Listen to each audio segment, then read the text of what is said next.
ప్రపంచంలోనే అతిపెద్ద క్రికెట్ వేదిక సిద్ధంగా ఉంది. తెలుగు కమెంటరీ ఇలా కూడా చేయొచ్చు అన్న థాట్ అసలు ఎవరి దగ్గర నుంచి వచ్చింది? ఈ ఐడియా వచ్చింది. ఈ డైలాగ్స్ అన్ని ఇంక్లూడ్ చేయాలి, ఇట్లా ఎంటర్టైనింగ్ గా చేయాలి అన్న థాట్ మీకు ఎప్పుడు వచ్చింది? సచిన్ ఏ రోజు ఏ మ్యాచ్ లో ఎంత కొట్టాడు, ఎన్ని బాల్స్ లో కొట్టాడు, స్ట్రైక్ రేట్ సహా అందరికి బట్టి తెలుసు. ఇంకా అదే చెప్తే కొత్తగా ఉంటుందని చెప్పి.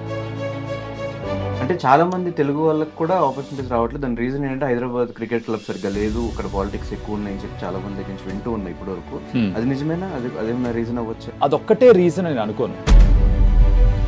మీరు కమెంటరీలో స్టార్ట్ చేసినప్పుడు మీ జర్నీ ఎలా స్టార్ట్ అయింది అసలు? ఇప్పటి వరకు ఎలా కంటిన్యూ అవుతూ వచ్చింది? నేను ఒక పార్ట్ టైం ఆర్జేగా చేసేవాడిని రెయిన్బో ఎఫ్ఎంలో 101.9. ఆర్సీబీని ఎందుకు ట్రోల్ చేస్తూ ఉంటారు మీరు సోషల్ మీడియా? అసలు ట్రోల్ చేయరు. అయ్యో 280 కూడా దాటనే. ప్యాట్ కమిన్స్ ని 20.5 lakhs పెట్టి 20.5 CR పెట్టి కొన్నారు. విరాట్ కోహ్లీకి 17 lakhs ఇస్తారు, 17 crores ఇస్తున్నారు. వాళ్ళకి ఎంత ఇస్తున్నారు అని చెప్పి అది ట్రోలింగ్, అది కంపారిజన్. అది రోహిత్ శర్మ కెప్టెన్సీ పోయినప్పుడు అట్లాంటి వీడియోస్ చేశారు. కానీ ఇక్కడ జరిగింది ఏంటి? సడన్ గా రోహిత్ శర్మ కెప్టెన్ కాదు, మేమే మార్చేస్తున్నాం, తీసి పక్కన పెట్టారు. ఆ తీసి పక్కన పెట్టిన విధానం ఎవరికి నచ్చలేదు.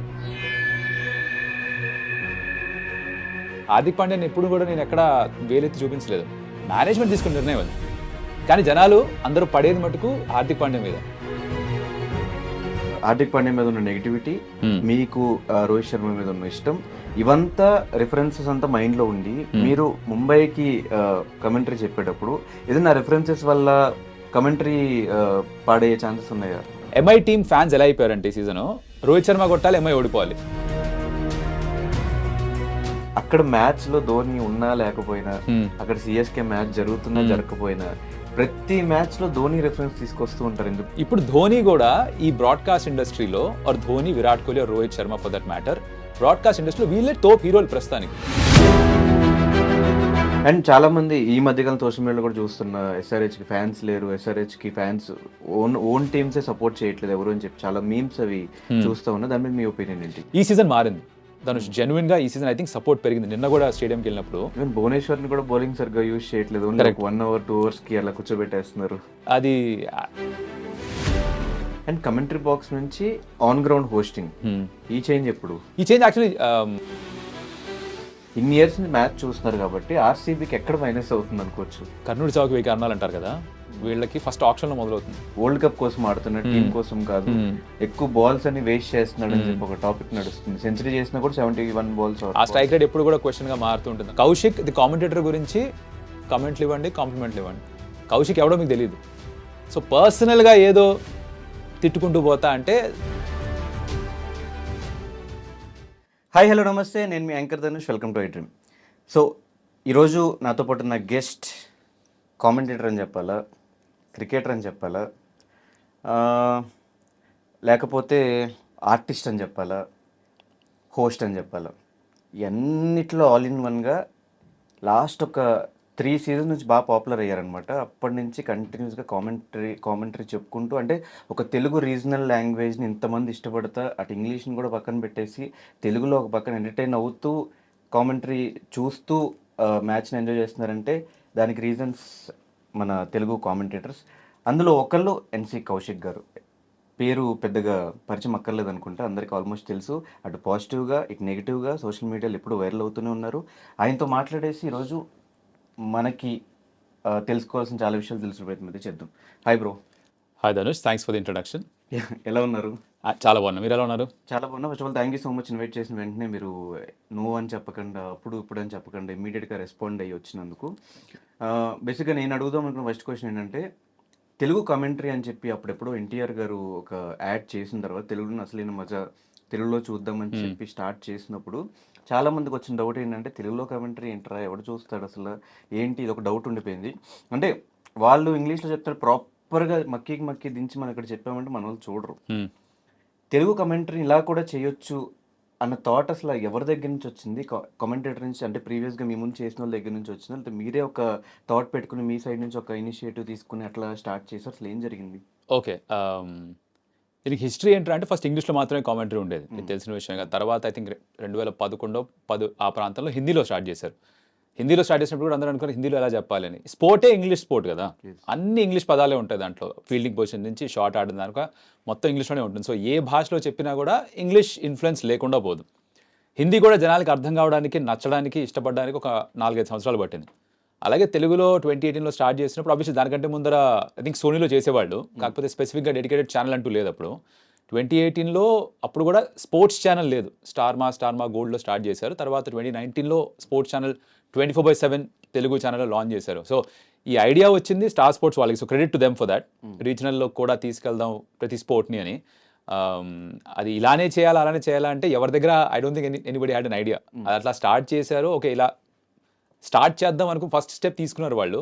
చేస్తూ చేస్తూ చేస్తూ కాస్త అర్థమైంది జనాలకి, కొంచెం వినడానికి వినసొంపుగా మారిందేమో, ఇంకా అయింది అనుకోవట్లేదు. బికాస్ చాలామందికి ఇప్పటికి కూడా డిఫాల్ట్ ఇంగ్లీష్లో వినడమే అలవాటు. నేను కూడా ఆనెస్ట్గా చెప్పాలంటే ఇంట్లోకి వెళ్ళి ఫస్ట్ పెట్టగానే ఇంగ్లీషే వస్తుంది, దాని తర్వాత ఎర్రే తెలుగు మంది కదా అని చెప్పి మారుస్తాం. ఇంట్లో కూడా ఇప్పుడు నేను చేస్తున్నా కాబట్టి ఇంట్లో అమ్మ నాన్న తెలుగులో పెట్టి చూస్తారు, వాళ్ళ అబ్బాయి ఉన్నాడు కాబట్టి. బట్ లేకపోతే డిఫాల్ట్ ఎవరికైనా ఇంగ్లీషే. బట్ కాలక్రమేణా అది నెమ్మదిగా అలవాటు అవుతుంది.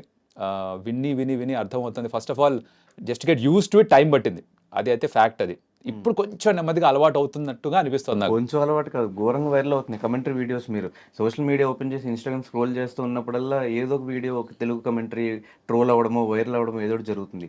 ఇనీషియల్గా నేను కూడా తెలుగు కమెంటరీ వచ్చినప్పుడు ఏదో సోచ్ చెప్తున్నారు ఎందుకు మళ్ళీ ఇంగ్లీష్ అలవాటు అయిపోయింది. ఆబ్వియస్గా అందరికీ ఇంగ్లీష్ అలవాటు అయిపోయింది.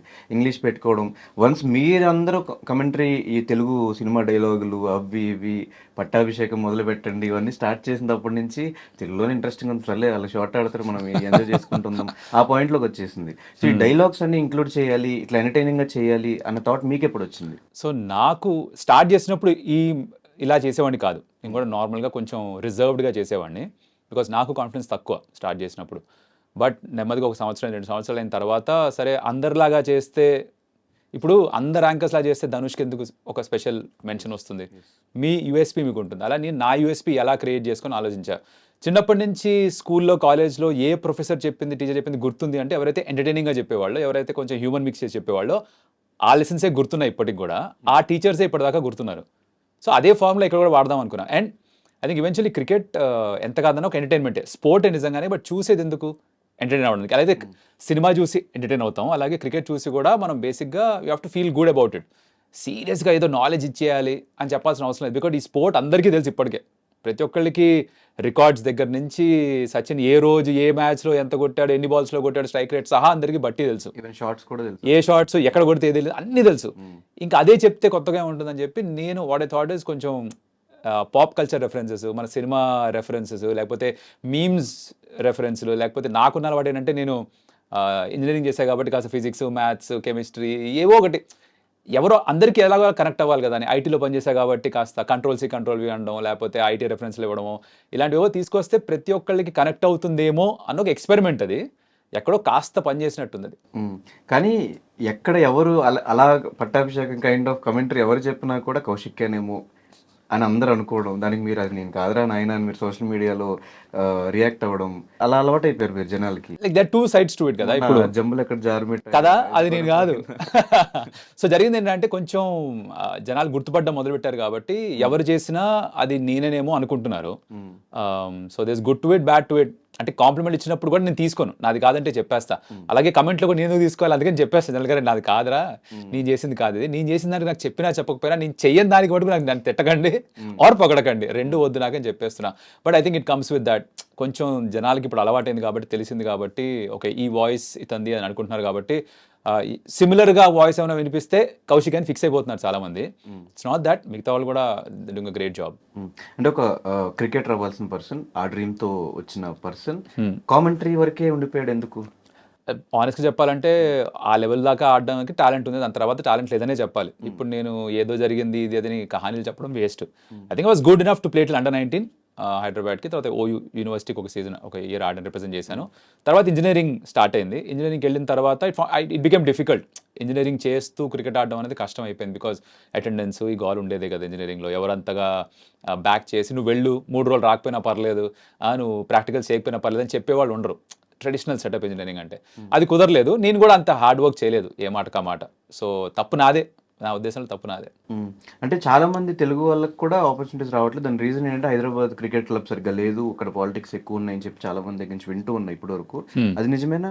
అదేమన్నా రీజన్ అవ్వచ్చు? అదొక్కటే రీజన్ నేను అనుకోను. పాలిటిక్స్ అనేది ప్రతి చోట ఉంటాయి. ఇప్పుడు హైదరాబాద్ మాత్రమే కాదు, వేరే అసోసియేషన్స్లో కూడా, వేరే స్టేట్ అసోసియేషన్స్లో కూడా పాలిటిక్స్ ఉంటాయి. కాకపోతే నాకు అనిపించే పెద్ద రీజన్ ఏమిట్రా అంటే టిపికల్గా హిస్టారికల్గా చూసుకున్నా సరే ఇండియన్ టీంలో ఎక్కువ ఆడిన వాళ్ళు ఎవరు అంటే ఎవరైతే మన డొమెస్టిక్ రంజీ ట్రోఫీ గెలుస్తారో ఆ టీమ్స్ నుంచి ప్లేయర్స్ ఎక్కువ ఉంటారు. ముంబై, ఢిల్లీ, నార్త్ వాళ్ళు ఎక్కువ గెలుస్తుంటారు కాబట్టి వాళ్ళు ఎక్కువ ఉంటారు. హైదరాబాద్ ఒకసారి గెలిచింది, అది కూడా చాలా చాలా కాలం అయిపోయింది. కర్ణాటక గెలిచినప్పుడు ఆ ప్లేయర్స్ వచ్చారు, తమిళనాడు వాళ్ళు గెలిచినప్పుడు ఆ ప్లేయర్స్ వచ్చారు. సో బేసిక్గా నోటీస్ అవ్వాలి అంటే టైటిల్ గెలవాలి, నాకౌట్స్ దాకా వెళ్ళాలి కనీసం. అది తక్కువ సార్లు జరుగుతుంది హైదరాబాద్కి.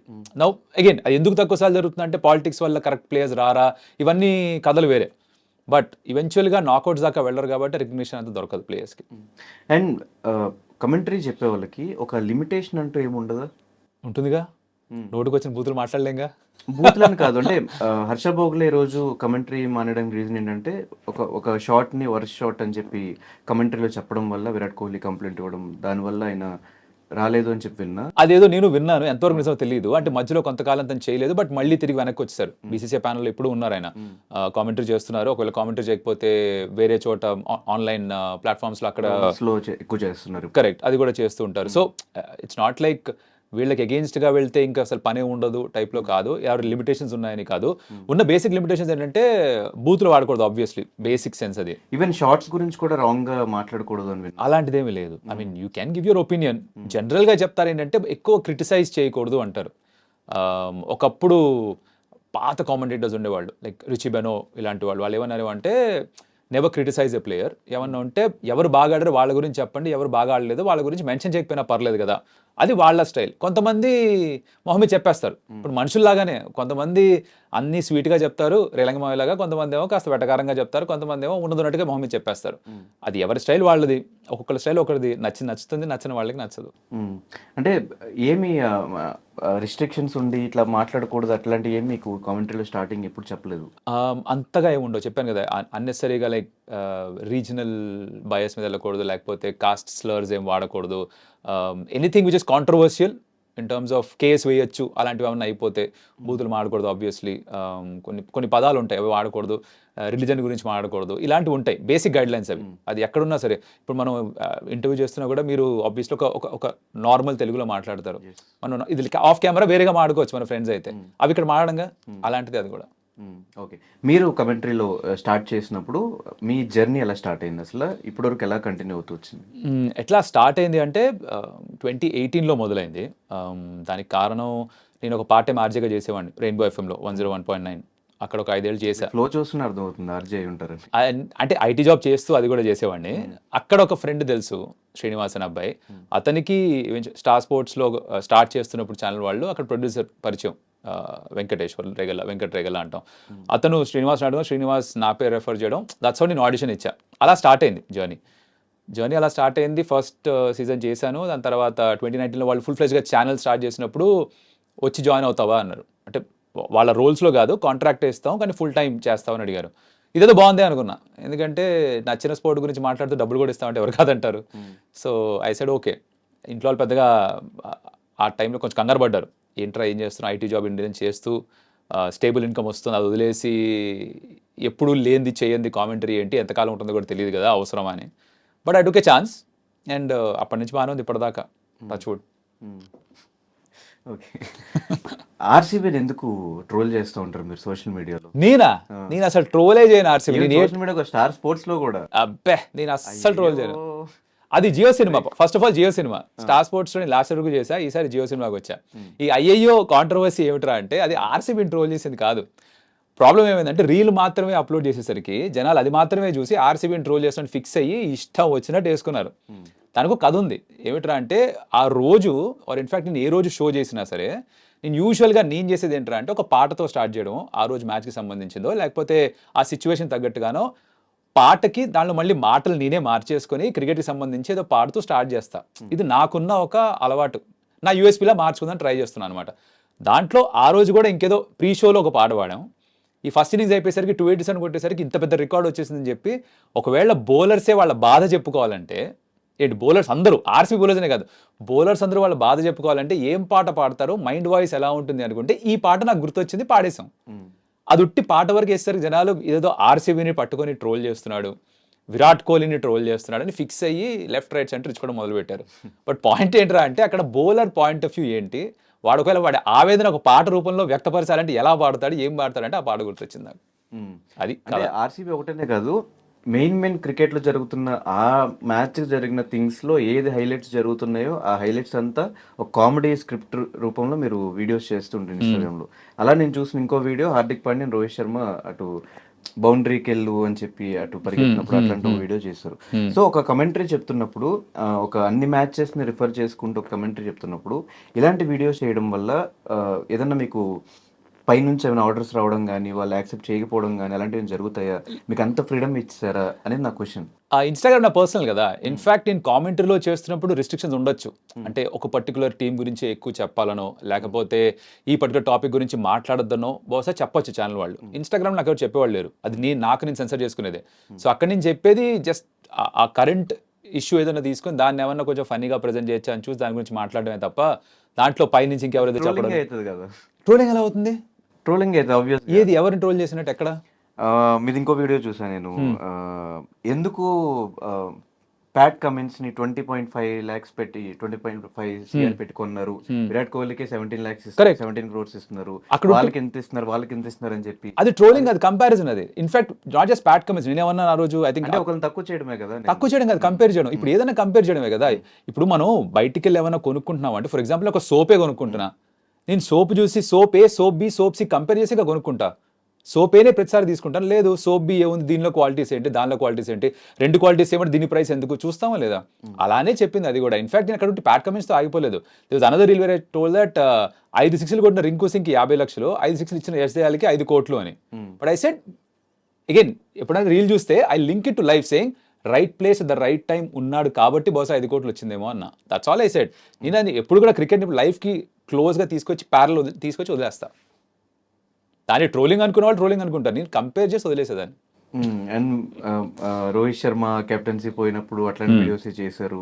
రోహిత్ శర్మ కెప్టెన్సీ పోయినప్పుడు అది యాజ్ అ ఫ్యాన్ రియాక్ట్ అయ్యాను నేను. లైక్ ఏ విధంగా అయితే కెప్టెన్సీ నుంచి పక్క జరిపేశారో దానికి రియాక్ట్ అయ్యి. ఇప్పుడు ఒక 5 times ఛాంపియన్షిప్ అందించిన కెప్టెన్ తనంతట తాను నేను కెప్టెన్సీ నుంచి పక్కకి వెళ్తున్నానంటే ఒక రకం, ఎవరు ఇంత గోల చేసేవాళ్ళు కాదు.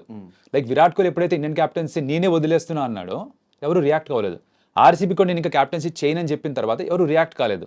ధోని నేనే క్యాప్టెన్సీ వదిలేస్తున్నాను, రుతురాజ్ గైక్వాడ్ క్యాప్టెన్ అంటే ఎవరు రియాక్ట్ కాలేదు. ముందు సీజన్లో జడేజా క్యాప్టెన్సీ ఇచ్చేస్తున్నా అంటే ఎవరు రియాక్ట్ కాలేదు. కానీ ఇక్కడ జరిగింది ఏంటి, సడన్గా రోహిత్ శర్మ క్యాప్టెన్ కాదు మేమే మార్చేస్తున్నాం తీసి పక్కన పెట్టారు. ఆ తీసి పక్కన పెట్టిన విధానం ఎవరికి నచ్చలేదు. ఇప్పుడు హార్దిక్ పాండ్యా మీద ట్రోలింగ్ ఎందుకు పెరిగింది అంటే జనాలకి తన మీద ద్వేషం కంటే కూడా రోహిత్ శర్మ మీద ఇష్టం ఎక్కువ. అది ఎందుకు, తను 5 titles గెలిపించిన క్యాప్టెన్, ఒక రెప్యుటేషన్, ఒక లెగసీ ఉంది. దానికి ఏమాత్రం మర్యాద చూపించకుండా బిహేవ్ చేశారు మేనేజ్మెంట్, టీమ్ మేనేజ్మెంట్. నేను అక్కడ కూడా చెప్పింది, హార్దిక్ పాండ్యాని ఎప్పుడు కూడా నేను ఎక్కడ వేలెత్తి చూపించలేదు, మేనేజ్మెంట్ తీసుకున్న నిర్ణయం అది. కానీ జనాలు అందరూ పడేది మటుకు హార్దిక్ పాండ్యా మీద. తనేదో చేశారు అనుకోండి, తనే వచ్చి రోహిత్ శర్మ పక్క జరపలే, మేనేజ్మెంట్ చేస్తేనే జరిగింది అది. But end of the day Hardik Pandya మీద ఉన్న నెగిటివిటీ, మీకు రోహిత్ శర్మ మీద ఉన్న ఇష్టం, ఇవంతా రిఫరెన్సెస్ అంతా మైండ్లో ఉండి మీరు ముంబైకి కమెంటరీ చెప్పేటప్పుడు ఏదైనా రిఫరెన్సెస్ వల్ల కమెంటరీ పాడే ఛాన్సెస్ ఉన్నాయా? లేదు, కామెంటరీ చేస్తున్నప్పుడు వేరే, రీల్స్ చేస్తున్నప్పుడు వేరే. Because I will come back to reel also. నేను ఈ మధ్య ఐపీఎల్ స్టార్ట్ అయిన తర్వాత ప్రతి team fans will be like ఒక ట్రెండ్ ఉంది సోషల్ మీడియాలో, అదే ట్రెండ్ ఫాలో అవుతూ మిగతా టీమ్స్ కూడా చేశా. ఎంఐ టీమ్ ఫ్యాన్స్ ఎలా అయిపోయారంటే ఈ సీజన్ రోహిత్ శర్మ కొట్టాలి ఎంఐ ఓడిపోవాలి, ఇది స్టాండర్డ్. ఎక్కడన్నా చూడండి, రోహిత్ శర్మ కొట్టాలి ముంబై ఓడిపోవాలి. అంటే మీరు టీంని కాదు ఒక ప్లేయర్ని మటుకే ఐడలైజ్ చేస్తున్నారు, ఆ ఫ్యాన్డమ్ చూపిస్తున్నారు. వాట్ ఈస్ ఫ్యానిజం అనేది ఏదన్నా అండి. దానికి నేను యాక్చువల్లీ ఐఎమ్ అగెయిన్స్ట్ దట్. అది నేను సెటారికల్గా జనాలకి చెప్తుంది ఏంటంటే, అంటే అరే మీరు ఇలా ఆలోచిస్తున్నారు, టీమ్ స్పోర్ట్లో టీంని ఇలా ప్రేమించాల్సింది, ప్లేయర్ తర్వాత వస్తాడని చెప్పే ప్రయత్నం అది. జనాలకి అది అర్థమైన వాళ్ళకి అర్థమైంది. కింద కమెంట్ చూస్తే భయ్య మమ్మల్ని వేసుకుంటున్నావా అని అన్నవాళ్ళు ఉన్నారు, భయ్య ఏంటి వాళ్ళు నేను చెప్పింది నిజం చెప్తున్నా అనుకుని ఫీల్ అయిన కూడా ఉన్నారు. So it depends on how you are taking it. కామెంటరీలో మటుకు అది రాదు, బికాస్ కామెంటరీ చేస్తున్నప్పుడు నా సిచ్యువేషన్కి రియాక్ట్ అవుతా, ఆ మ్యాచ్కి రియాక్ట్ అవుతా, అక్కడ జరిగిన దానికే రియాక్ట్ అవుతా. దాంట్లో నేను హార్దిక్ పాండ్యా యాజ్ అ క్యాప్టెన్ని సపోర్ట్ చేయడమే ఉంటుంది, కానీ ఒకసారి ఫీల్డ్కి వెళ్ళిన తర్వాత బయట జరిగిన విషయాల గురించి అక్కడ నేను మాట్లాడను.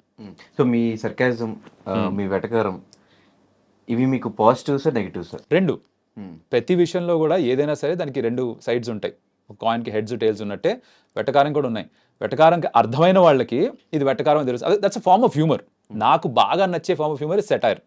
అది మూవీస్లో అయినా సిరీస్లో అయినా ఎక్కడైనా ఏ చూసినా సరే నన్ను బాగా అట్రాక్ట్ చేసేది satirical sense of humour.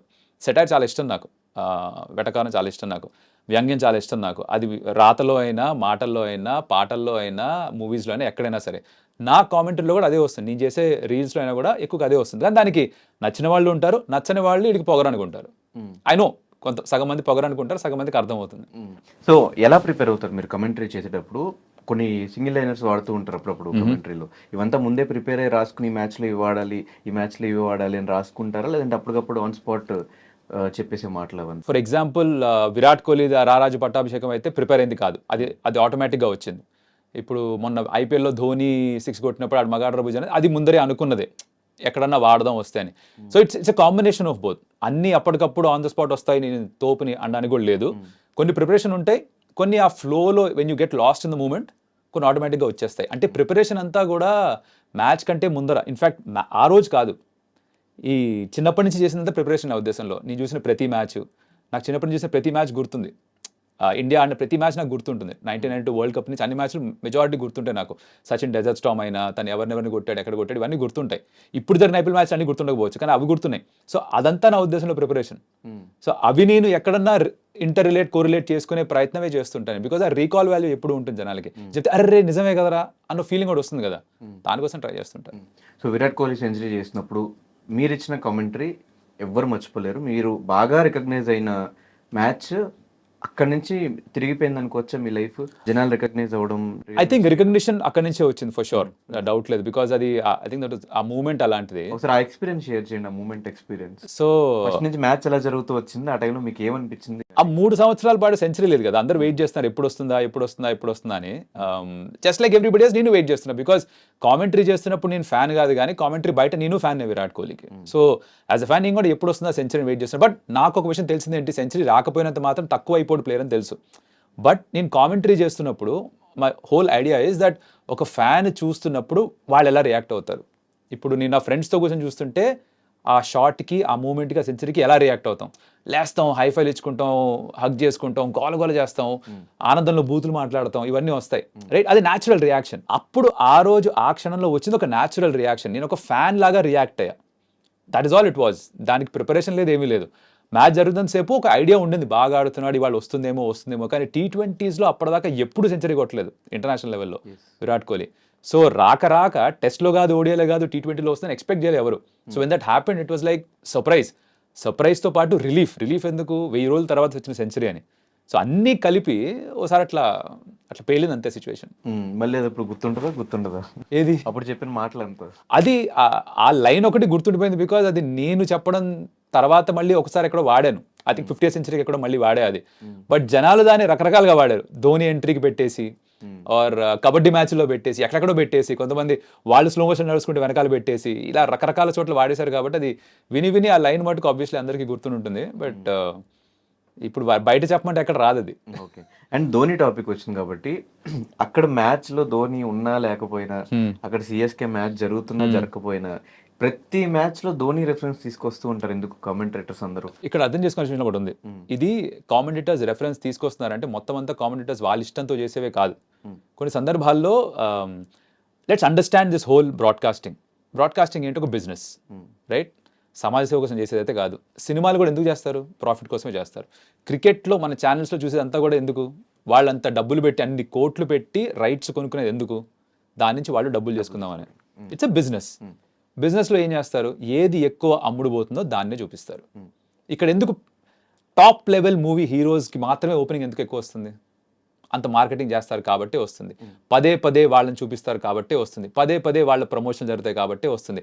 Openings అంత పెద్దగా రావాలంటే దాని ముందు ఎంత ఖర్చు పెడతారో ఒక 10% బడ్జెట్ పెట్టి ఈ ప్రీ రిలీజ్కి ఖర్చు పెడతారు.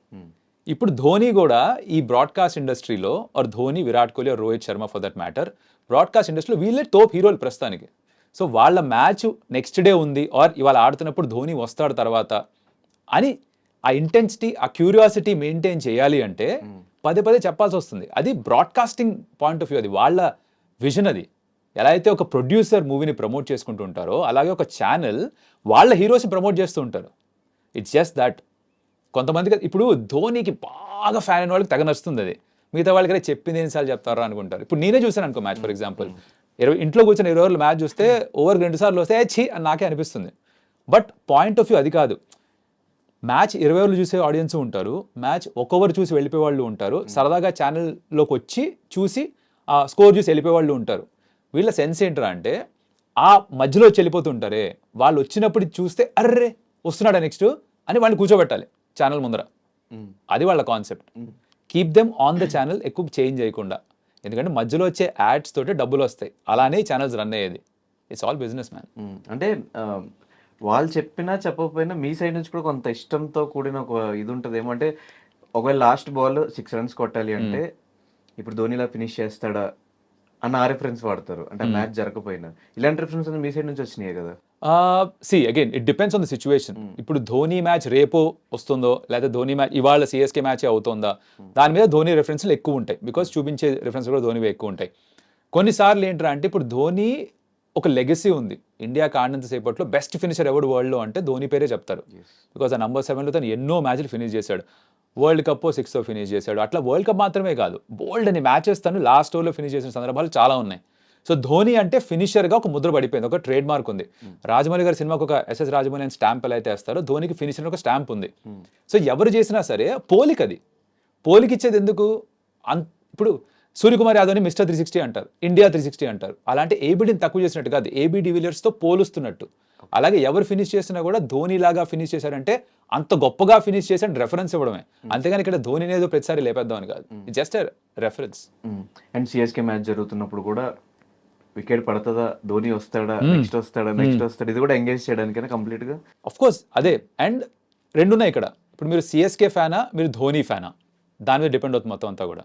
మీరు ధోని ఫ్యాన్ అయితే వికెట్ పడాలని కోరుకుంటారు, సిఎస్కే ఫ్యాన్ అయితే వికెట్ పడకూడదు అని కోరుకుంటారు. యాజ్ అన్ ఆడియన్స్ కోరుకోవడం వేరు, కామెంటరీ చెప్పే వాళ్ళు కోరుకోవడం వేరు. కామెంటరీ కూడా ఏంటి, ఫ్యాన్ వాయిస్ ఎక్స్టెన్షనే, రైట్? ఇట్స్ జస్ట్ ఫ్యాన్ ఏం యాంటిసిపేట్ చేస్తున్నారు, ఏం ఎక్స్పెక్ట్ చేస్తున్నారో వాళ్ళ ఎక్స్పెక్టేషన్. కమెంటరీ కాదు కదా, అక్కడ ఏం జరుగుతుందో క్లియర్ గా రెండు రకాలు ఉంటాయి. ప్రొఫెషనల్ కమెంటరీ అయితే అదే నాకు తెలిసి. ఒకప్పుడు కామెంటరీ వేరే, ఒకప్పుడు కామెంటరీ వాజ్ జస్ట్ అబౌట్ ఏముందో విజువల్ దాని గురించి మాట్లాడడం, రైట్? దాని తర్వాత కామెంటరీ స్టైల్ మారింది. ప్రతి విషయం ఎలాగైతే మారుతూ వస్తుందో అలాగే కామెంటరీ స్టైల్ మారింది. ఇప్పుడు జరిగినట్టు చెప్పడానికి అది జనాలు ఎలాగో చూస్తున్నారు, రైట్? ఇప్పుడు యాంటిసిపేషన్ బిల్డ్ చేయడం ఇస్ కామెంటరీ, రైట్? ఈ కామెంటరీ కూడా అగైన్ కౌశిక్ డిసైడ్ చేసుకొని రాడు, కామెంటరీ నెరేటివ్ స్టైల్ ఇలానే ఉంటుందని. నెరేటివ్ స్టైల్ ఎప్పుడు కూడా ఛానల్ డిసైడ్ చేస్తారు. దానికి మాటలు ఇచ్చేది, దానికి రూపం ఇచ్చేది ఒక కామెంటేటర్, దానికి వాయిస్ ఇచ్చేది ఒక కామెంటేటర్. ఓకే, నెరేటివ్ స్టైల్ ఎలా ఉండాలని డిసైడ్ చేసేది వాళ్ళు. సో వాళ్ళు ఈ దారిలో వెళ్ళాలి అంటారు, దారి వాళ్ళు చూపిస్తారు. ఆ దారిలో మేము సైకిల్ వేసుకెళ్తాం, పరిగెత్తుకెళ్తాం, నడుచుకుంటూ వెళ్తాం, పాక్కుంటూ వెళ్తాం, మా ఇష్టం. బట్ దారి వాళ్ళు చూపించేదే. ఆ దారిలో వచ్చే భాగంగానే ఇవన్నీ ఉంటాయి. దాన్ని చూసే బిల్డ్ చేస్తాను తప్ప స్పెసిఫిక్గా మాకుంటూ ఎజెండాలు ఉండవు. ఇప్పుడు నేను కామెంటరీ చేస్తున్నప్పుడు నేను ఎవరి ఫ్యాను కాదు, నాకు ఏ టీము ఇష్టం లేదు. బట్ ఆ రోజు ఒకవేళ సిఎస్కే గేమ్ని ప్రమోట్ చేయాలి, నెక్స్ట్ రాబోతుంది CSK game, so you obviously talk more about that. Visuals ఏమొస్తుంది దాని గురించి మాట్లాడతాం. అండ్ మీరు అన్న పాయింట్ ఉన్నట్టుగా చెప్పాలి కదా. ఉన్నట్టుగా చెప్పాలంటే కామెంటరీ చేయాల్సిన అవసరం లేదు. యూ హ్యావ్ టు ఏం జరగబోతుందో చెప్పగలగాలి. దట్స్ మీ క్యూరియాసిటీని ఇంక్రీజ్ చేసే ప్రయత్నం చేయాలి. ఫర్ ఎగ్జాంపుల్ ఈ టైంలో వికెట్ పడొచ్చు అని చెప్తారు. కొంతమంది ఏమనుకుంటారు నోరేసుకుని పడిపోయారు, వికెట్ పడింది అంటారు. అది నోరేసుకుని పడిపోవడం కాదు, దాన్ని గేమ్ రీడ్ చేయడం. This is 2 sides to it. ఇప్పుడు ఇదేమవుతుంది తెలుసా, ఎగ్జాంపుల్ ఇస్తా. ఇప్పుడు ఆర్సీబీ సిఎస్కేతో ఆడుతుంది అనుకుందాం, విరాట్ కోహ్లీ బ్యాటింగ్ చేస్తున్నాడు. Or RCB MI game for example, అక్కడ నేనే కామెంటరీ చేశాను. RCB MI game, Bumrah bowling చేస్తున్నాడు. కాంటెస్ట్ ఎవరి మధ్యన, కోహ్లీ ఇంకా బుమ్రా మధ్యన. మీరు కోహ్లీ ఫ్యాన్ అయితే కోహ్లీ అవుట్ అవ్వకూడదని కోరుకుంటారు, బుమ్రా ఫ్యాన్ అయితే బుమ్రాకి వికెట్ రావాలని కోరుకుంటారు. Fair enough, right? ఆ కాంటెస్ట్ ఎలా బిల్డ్ చేస్తాం? బెస్ట్ కాంటెస్ట్ ఈ మ్యాచ్లో ఇదే, కోహ్లీ టేకింగ్ ఆన్ బుమ్రా అంటాం. ఇప్పుడు బుమ్రా వరల్డ్లో బెస్ట్ బౌలర్, కోహ్లీ వరల్డ్లో బెస్ట్ బ్యాట్స్మెన్. ఇద్దరు ఆడుతున్నప్పుడు ఎవరిని ఏది ఎక్కువ బిల్డ్ చేయాలి? కోహ్లీ డామినేట్ చేస్తాడా, బుమ్రా డామినేట్ చేస్తాడా? 2-3 డాట్ బాల్స్ పడితే మీకు ఏమనిపిస్తుంది? మీకే తెలుసు. ఇప్పుడు డాట్ బాల్స్ పడితే T20 ఫార్మాట్లో నెక్స్ట్ బాల్ షార్ట్ ఆడతాడు, రైట్? అంటే అక్కడ వికెట్ పడే ఛాన్సులు పెరుగుతాయి. So you as a commentator you say that అరే 3 డాట్ బాల్స్ ఆడేశాడు కదా, వికెట్ తీసుకునే ఛాన్స్ ఉందేమో, 10లో 2 సార్లు వికెట్ పడుతుంది, దానికి నోరేసుకుని పడిపోయారా అంటారు. But it's actually reading the game. జరిగే ముందర ఆ గేమ్ ఇలా జరగచ్చు అని రీడ్ చేసే ఎబిలిటీ గేమ్ని చూసి గేమ్ని ఆడి వస్తుంది. దాని కామెంటరీలో చెప్పే ప్రయత్నం చేస్తాం. ఓకే, ఈ ఇంటర్వ్యూలో మీరు ఓసారి రోహిత్ శర్మ ఇష్టం అన్నారు, ఇంకోసారి విరాట్ కోహ్లీ, ఇంకోసారి ధోని. మీరు ఎవరి ఫ్యాన్ ఇంతకీ? ఎగ్జాక్ట్లీ అందరి ఫ్యాన్ నేను. ఇండియాకి ఆడే ప్రతి క్రికెటర్ అంటే నాకు ఇష్టం. I'm fan of them, I respect them a lot because ఇండియాకి ఆడడం చాలా కష్టం. ఇన్ని కోట్ల మంది క్రికెట్ ఆడితే దాంట్లో వందల మంది ఆడతారు. ఎంత ఎగ్జాక్ట్ నెంబర్ తెలియదు కానీ 300-350 మంది టెస్ట్ మ్యాచ్ ఆడారు ఇండియాకి. మొత్తం అంతా కలిపిన 1000 మంది కంటే ఎక్కువ ఉండరు టెస్ట్, ఓడిఐ, T20 ఆడింది ఇన్ని కోట్ల మందిలో. అంటే ఇండియా వరకు ఆడాలి, అక్కడ వరకు వెళ్ళాలి అంటే ఎంత కష్టపడాలో ఒక చిన్న ఐడియా నాకు ఉంది. సో అక్కడ వరకు వెళ్ళిన ప్రతి ఒక్కరిని నేను రెస్పెక్ట్ చేస్తాను, ప్రతి ఒక్కరికి ఫ్యాన్ నేను. It's not just Virat, Rohit or Dhoni. Bumrah అయినా, కపిల్ దేవ్ గారైనా, మహేందర్ అమర్నాథ్ అయినా, వాళ్ళ నాన్నగారు లాలా అమర్నాథ్ అయినా, సునీల్ గవాస్కర్ అయినా, గుండప్ప విశ్వనాథ్ గారైనా, ఎర్రపల్లి ప్రసన్న అయినా, వెంకటరాఘవన్ అయినా, బిషన్ సింగ్ బేడి అయినా, బాగానే గుర్తున్నాయి బ్రో. చిన్న ఇవి చెప్తున్నా కానీ క్రికెట్ తప్ప నాకు ఇంకే ప్రపంచం లేదు. సో బేసిక్గా చిన్నప్పటి నుంచి వాళ్ళ కథలు విన్నా, వాళ్ళని చూసినా, సచిన్ టెండూల్కర్ అయినా ఎవరైనా సరే ఇండియాకి ఆడారంటే వీరాభిమాని వాళ్ళకి నేను. సో ఈ ప్లేయర్ మాత్రమే నాకు ఉండదు. అందుకని ఐపీఎల్కి వచ్చేసరికి నాకు ఫేవరెట్ టీం కూడా ఉండదు. జనాలు అనుకుంటారు 1% అయినా వేరే టీం ఫేవరెట్ ఉంటుంది కదా. ఐపీఎల్ లేదు, India is my favourite team. ఇప్పుడు మీరు వరల్డ్ ఎవరాడినా సరే, ఏ మ్యాచ్ అయినా సరే అని అడిగితే నేను ఇండియాని గెలుస్తుందంట. అంటే అక్కడ పరిస్థితి దారుణంగా ఉన్నా కూడా 9 వికెట్లు పడిపోయినా కూడా ఇండియాని గెలుస్తుందంట. అంత పెద్ద పిచ్ ఫ్యాన్ నేను కూడా అందరిలాగానే. బట్ ఐపీఎల్కి వచ్చేసరికి నాకు ఇది జస్ట్ ఎంటర్టైన్మెంట్. ఇది ఎవరు గెలిచినా నాకు ఫరక్ పడదు. It's fun, it's just fun. ఎక్కువ కొంచెం సపోర్ట్ ఎక్కువ లేదు, అగైన్ అది అనిపిస్తుంది ఎందుకు అంటే రీజనల్ ఛానల్ ఇది. సో ఆబ్వియస్లీ రీజనల్, ఆ రీజన్కి సంబంధించిన టీంకి కాస్త బయాస్ ఉంటుంది. ఇప్పుడు మీరు తమిళ కామెంటరీ ఉన్నారనుకోండి, సిఎస్కేకి బయాస్ ఉంటుంది. కన్నడ కామెంటరీ ఉన్నారనుకోండి, ఆర్సీబీకి బయాస్ ఉంటుంది. మన తెలుగు భాషలో, ఆ తెలుగు రాష్ట్రాల్లో ఉన్న ఇబ్బంది ఏంటంటే SRH is not your number 1 team. 4 home teams ఉన్నాయి తెలుగులో, RCB, CSK, MI, then SRH. So 4 teams ఉన్నాయి కాబట్టి 4 టీమ్స్కి ఫ్యాన్స్ చీలిపోయి ఉన్నారు కాబట్టి మీరు ఏ టీంని సపోర్ట్ చేసినా అవతల టీం వాళ్ళు ఫ్యాన్స్ వేసుకుంటారు మిమ్మల్ని. సింపుల్ కాన్సెప్ట్ అది. ఈవెన్ తమిళ్లో చూసుకున్నా, ఎక్కడ చూసుకున్నా కొంతమంది ఇటు చాలా తక్కువ, తెలుగులో కంటే తక్కువ. ఇక్కడ ఏంటంటే ధోని రిఫరెన్స్. ఇక్కడ ధోని కోసం సిఎస్కే ఫ్యాన్స్, విరాట్ కోహ్లీ కోసం ఆర్సీబీ ఫ్యాన్స్, రోహిత్ శర్మ కోసం ఎంఐ ఫ్యాన్స్, అలా లాయల్టీస్ డివైడ్ అయిపోయి ఉన్నాయి. ఎస్ఆర్హెచ్కి ఉన్న ఫ్యాన్స్ ముందర నుంచి ఉన్నారు. ఆ team fans are very special because ఒక ఇండియన్ సూపర్ స్టార్ ఆ కనెక్ట్ లేకపోయినా కూడా టీంని బ్యాక్ చేస్తూ వచ్చారు. ఇప్పుడు సడన్గా బాగా పర్ఫామ్ చేస్తున్న దాని ఫ్యాన్స్ అయిపోలేదు ఎవరు, ముందు నుంచి కూడా చేస్తున్నా చేయకపోయినా దానికి బ్యాక్ చేస్తున్నారు. Similarly for RCB also, cup లేదు 16 సంవత్సరాలుగా, అయినా కూడా బ్యాక్ చేస్తూనే ఉంటారు. What I'm saying is Telugu స్టేట్స్లో ఇలా చీలిపోయి ఉన్నారు ఫ్యాన్స్. సో మీకు ఎస్ఆర్హెచ్ గేమ్ వర్సెస్ ఆర్సీబీ ఉంటే ఆర్సీబీ ఫ్యాన్స్కి నచ్చదు, ఆర్సీబీ సిఎస్కే ఉంటే సిఎస్కే ఫ్యాన్స్కి నచ్చదు. ఇప్పుడు ఆర్సీబీ ప్లేని పొగిడితే వీళ్ళకి నచ్చదు, వీళ్ళ ప్లేని పొగిడితే వీళ్ళకి నచ్చదు. మీకు ఎగ్జాంపుల్ ఇస్తాయి. ఇప్పుడు నాకు సోషల్ మీడియాలో సిఎస్కే మ్యాచ్ అయింది అనుకోండి, ఆ రోజు వరుసగా రాత్రి నాకు బూతులు ఉంటాయి, ధోని తప్ప ఇంకేం మాట్లాడవా అని. ఓకే, ఆర్సీబీ మ్యాచ్ అయిపోయింది, కోహ్లీ సెంచరీ తప్ప ఇంకెవరి సెంచరీకి అసలు కామెంటరీ చేయవా, రోహిత్ శర్మకి ఎప్పుడన్నా కామెంటరీ చేసావా అసలు అని చెప్పి తిడతారు. రోహిత్ శర్మ సెంచరీ వస్తే, రోహిత్ శర్మ పుల్ షాట్ గురించి ఏమైనా మాట్లాడితే ఎప్పుడైనా విరాట్ కోసం ఇట్లా కామెంటరీ చెప్పావు, ఎందుకు అలా గొంతు చించుకుని తిడతారు. ఓకే, అన్ని తప్పులు చేస్తుంటారు. లేదా నేను అందరి గురించి ఒకేలా మాట్లాడుతున్నా, మీరు ఏ టీం ఫ్యానో దాన్ని బట్టి మీ ఒపీనియన్ నా గురించి మారుతుంది. నా పాయింట్ ఆఫ్ వ్యూ అది. అండ్ చాలా మంది ఈ మధ్యకాలం సోషల్ మీడియాలో కూడా చూస్తున్న, ఎస్ఆర్హెచ్కి ఫ్యాన్స్ లేరు, ఎస్ఆర్హెచ్కి ఫ్యాన్స్ ఓన్ టీమ్సే సపోర్ట్ చేయట్లేదు ఎవరు అని చెప్పి చాలా మీమ్స్ అవి చూస్తూ ఉన్నా. దాని మీద మీ ఒపీనియన్ ఏంటి? ఈ సీజన్ మారింది ధనుష్, జెన్యున్ గా ఈ సీజన్ ఐ థింక్ సపోర్ట్ పెరిగింది. నిన్న కూడా స్టేడియంకి వెళ్ళినప్పుడు when I saw the match, అన్ని మ్యాచ్లు 250 దాటితే ఎగ్జాక్ట్లీ. సో ఐ థింక్ ఏమైందంటే పర్ఫార్మెన్స్ చాలా బాగా ఉండేసరికి బయట జెర్సీలు అమ్ముతారు కదా, విరాట్ కోహ్లీ జెర్సీస్ మాక్సిమం జనాలు వేసుకుంటారు. కానీ ఇప్పుడు Pat Cummins Jersey, class and Jersey కూడా జనాలు కొనుక్కొని వేసుకొని స్టేడియంలోకి వస్తున్నారు. అండ్ టాస్ జరిగినప్పుడు ఆర్ అదర్ ఎంట్రీ ఇచ్చినప్పుడు విరాట్ కోహ్లీ గ్రౌండ్లోకి రాగానే గట్టిగా అరిచారు. అది ఎక్స్పెక్టెడ్, రైట్? సౌండ్ నెక్స్ట్ లెవెల్లో ఉండింది. షాక్ అయ్యి ఏంట్రా ఇది ఇంత సౌండ్ వస్తుంది, తిరిగి చూస్తే విరాట్ కోహ్లీ ఎంట్రీ. ఓకే, అర్థమైంది.